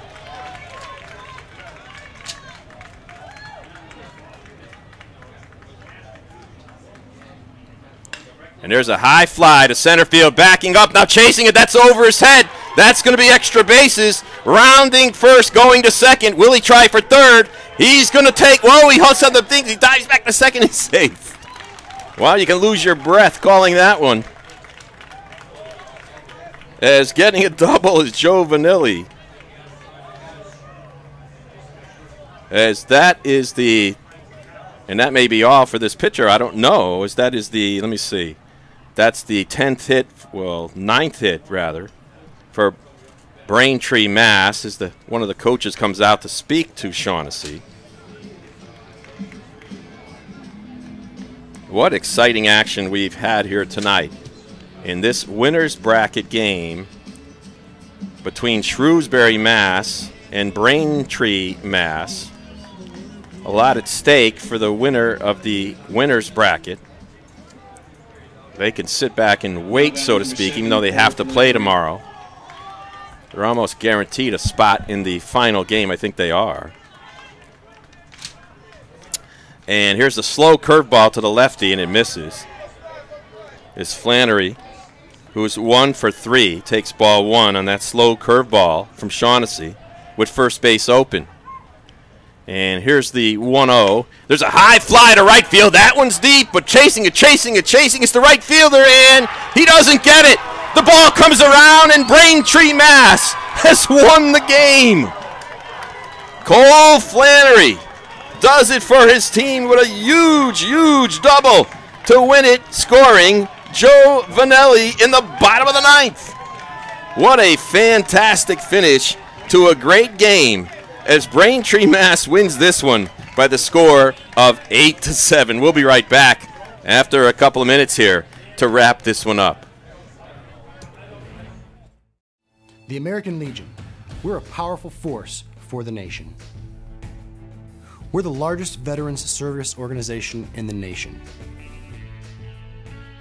We're committed to making sure all veterans receive the benefits they deserve for the sacrifices they've made in service to America. If you're a veteran in need of help or support, please contact us. Go to legion.org to find out more about the American Legion's commitment of service to America. Community until I was overseas and my family needed help. The Legion was there, taking care of things I couldn't, and they asked nothing in return. I guess it's because they know what I'm going through. They've been here before, and when I looked into it, I discovered that there was a way for me to continue to serve my fellow veterans and my community through the American Legion. That's why I joined. SportingNewsCT.com is now streaming your team's big game. SportingNewsCT.com is Connecticut's broadcast home for high school sports, college sports, and American Legion baseball. Whether it's football, soccer, basketball, hockey, baseball, softball, or lacrosse, we stream it live. Can't watch the game live? Then check out our on-demand rebroadcast. Want a keepsake? Download an audio broadcast or order a DVD. There's more. SportingNewsCT.com features interviews with coaches, players, and administrators. The game's on. SportingNewsCT.com.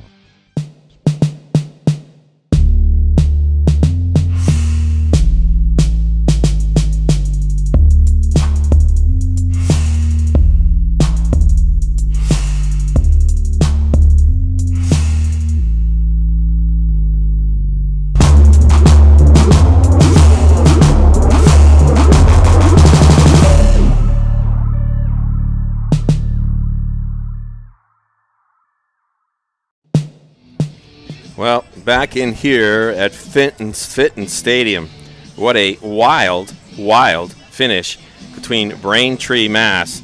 and Shrewsbury, Mass. with Braintree finally coming out on top, 8-7. Well, what happened is the final ninth inning, there were 2 outs and a runner on first, I believe, when they took out Joe Vanelli to try to save him for pitching the next day. The score at the time was 7-1, or 7-2 perhaps, when they took him out. Next thing, Cole Flannery came in the pitch. He gave up a double. He walked a batter, walked another batter. Then they wanted to bring Vanilli back in. Somehow that wasn't allowed because of the rules, and that's probably the correct ruling. But then when they tried to bring Cole Flannery back in, it enraged the coach from Shrewsbury, as he believed that once the pitcher took the mound, that's it. You can't just switch it back, even though Vanilli might have lost eligibility for tomorrow's game, if not tonight's game. So they brought Flannery back in the game to pitch. He proceeded to get an 0-2 count against Dylan Zona, but then walked him. And then Flannery got a ground ball to short from Nicky Martin, who came on in a valiant effort after getting injured yesterday to pinch hit with 2 outs. He hit a rocket to the shortstop, who bobbled it and couldn't make the throw to second base to get the force out. They just didn't step on the bag. So we weren't done yet. Then Christian Jordan got a base hit, scoring a couple runs. And then Adam Twitchell was hit by a pitch. And then finally, Casey Boudreau struck out. But not before the game ended up tied 7-7. In the bottom of the ninth, with still Pat Shaughnessy on the mound, he got the first 2 batters, that's Alex Kennedy and Sean Casey, to fly out to right. Then Joe Vanelli hit a bomb to center field with 2 outs. And then Cole Flannery hit a bomb to right field that the right fielder, DeVolio, gave a valiant effort. Didn't come up with the catch, though. And Joe Vanelli then crossed the plate with the winning run. Well, an exciting finish to a great game, and Braintree ends up winning it by the score of 8-7. The line scores as follows. For Shrewsbury, Mass., they scored 1 in the 8th, 6 in the 9th. For Braintree, Mass., they got 3 in the 5th, 2 in the 7th, 2 in the 8th, 1 in the 9th to finally win it by the score of 8-7. For Shrewsbury, 7 runs on 10 hits. They committed 3 errors. They left 10 runners on base. For Braintree, Mass., they came up with 8 runs on 11 hits. They committed 3 errors. They left 6 runners on base. So the winning pitcher tonight for Braintree, Mass. was Steve Burns, who came on in relief of Cole Flannery. Burns only pitched a third of an inning, struck out 1 batter, gave up 1 hit, and got the win. Matt Tenney pitched 7 innings, walked 4, struck out 4, and he didn't get the win, however. Parker Brown came on. He was the starter from Shrewsbury. He threw 6 1/3 innings. Dylan Deacon threw 2/3. Patrick Shaughnessy took the loss. He only threw 1 2/3 innings. Hitting stars for Shrewsbury, Mass. Adam Twitchell, 2 for 5. Casey Boudreau, 3 for 5. And Christian Jordan, 2 for 5. On Braintree, Mass's side, Alex Kennedy got 2 hits, Cole Flannery got 2 hits, and Justin Adams got 2 hits. Well, to line it up for tomorrow, it's going to be Maine against Shrewsbury, Stanford against Braintree. That setup didn't matter. It wasn't dependent upon who won tonight. What will be dependent tonight is on the weather forecast, because one of the games is going to start at 10. It's a 10:30 start. They may move it back to 9 o'clock if they find out that the weather forecast calls for rain, because they want to get both games in tomorrow before it's raining. They can't play tomorrow night because the Worcester Bravehearts have a game. Well, that will do it here on SportingNewsCT.com. It's been a long day here with myself and Don Boyle for all 3 games here this afternoon. Only 4 teams are left: Maine, Shrewsbury, Mass, Stanford, and Braintree, Massachusetts. And Stamford, Connecticut. Sorry about that, Stanford. We'll see you tomorrow. That'll do it here from Hanover Insurance Park Fit and Field at the College of the Holy Cross, with the final score one more time being Braintree, Mass 8 and Shrewsbury, Mass 7. What a game. Good night, everybody. The American Legion. We're a powerful force for the nation. We're the largest veterans service organization in the nation. We're committed to making sure all veterans receive the benefits they deserve for the sacrifices they've made in service to America. If you're a veteran in need of help or support, please contact us. Go to legion.org to find out more about the American Legion's commitment of service to America. The American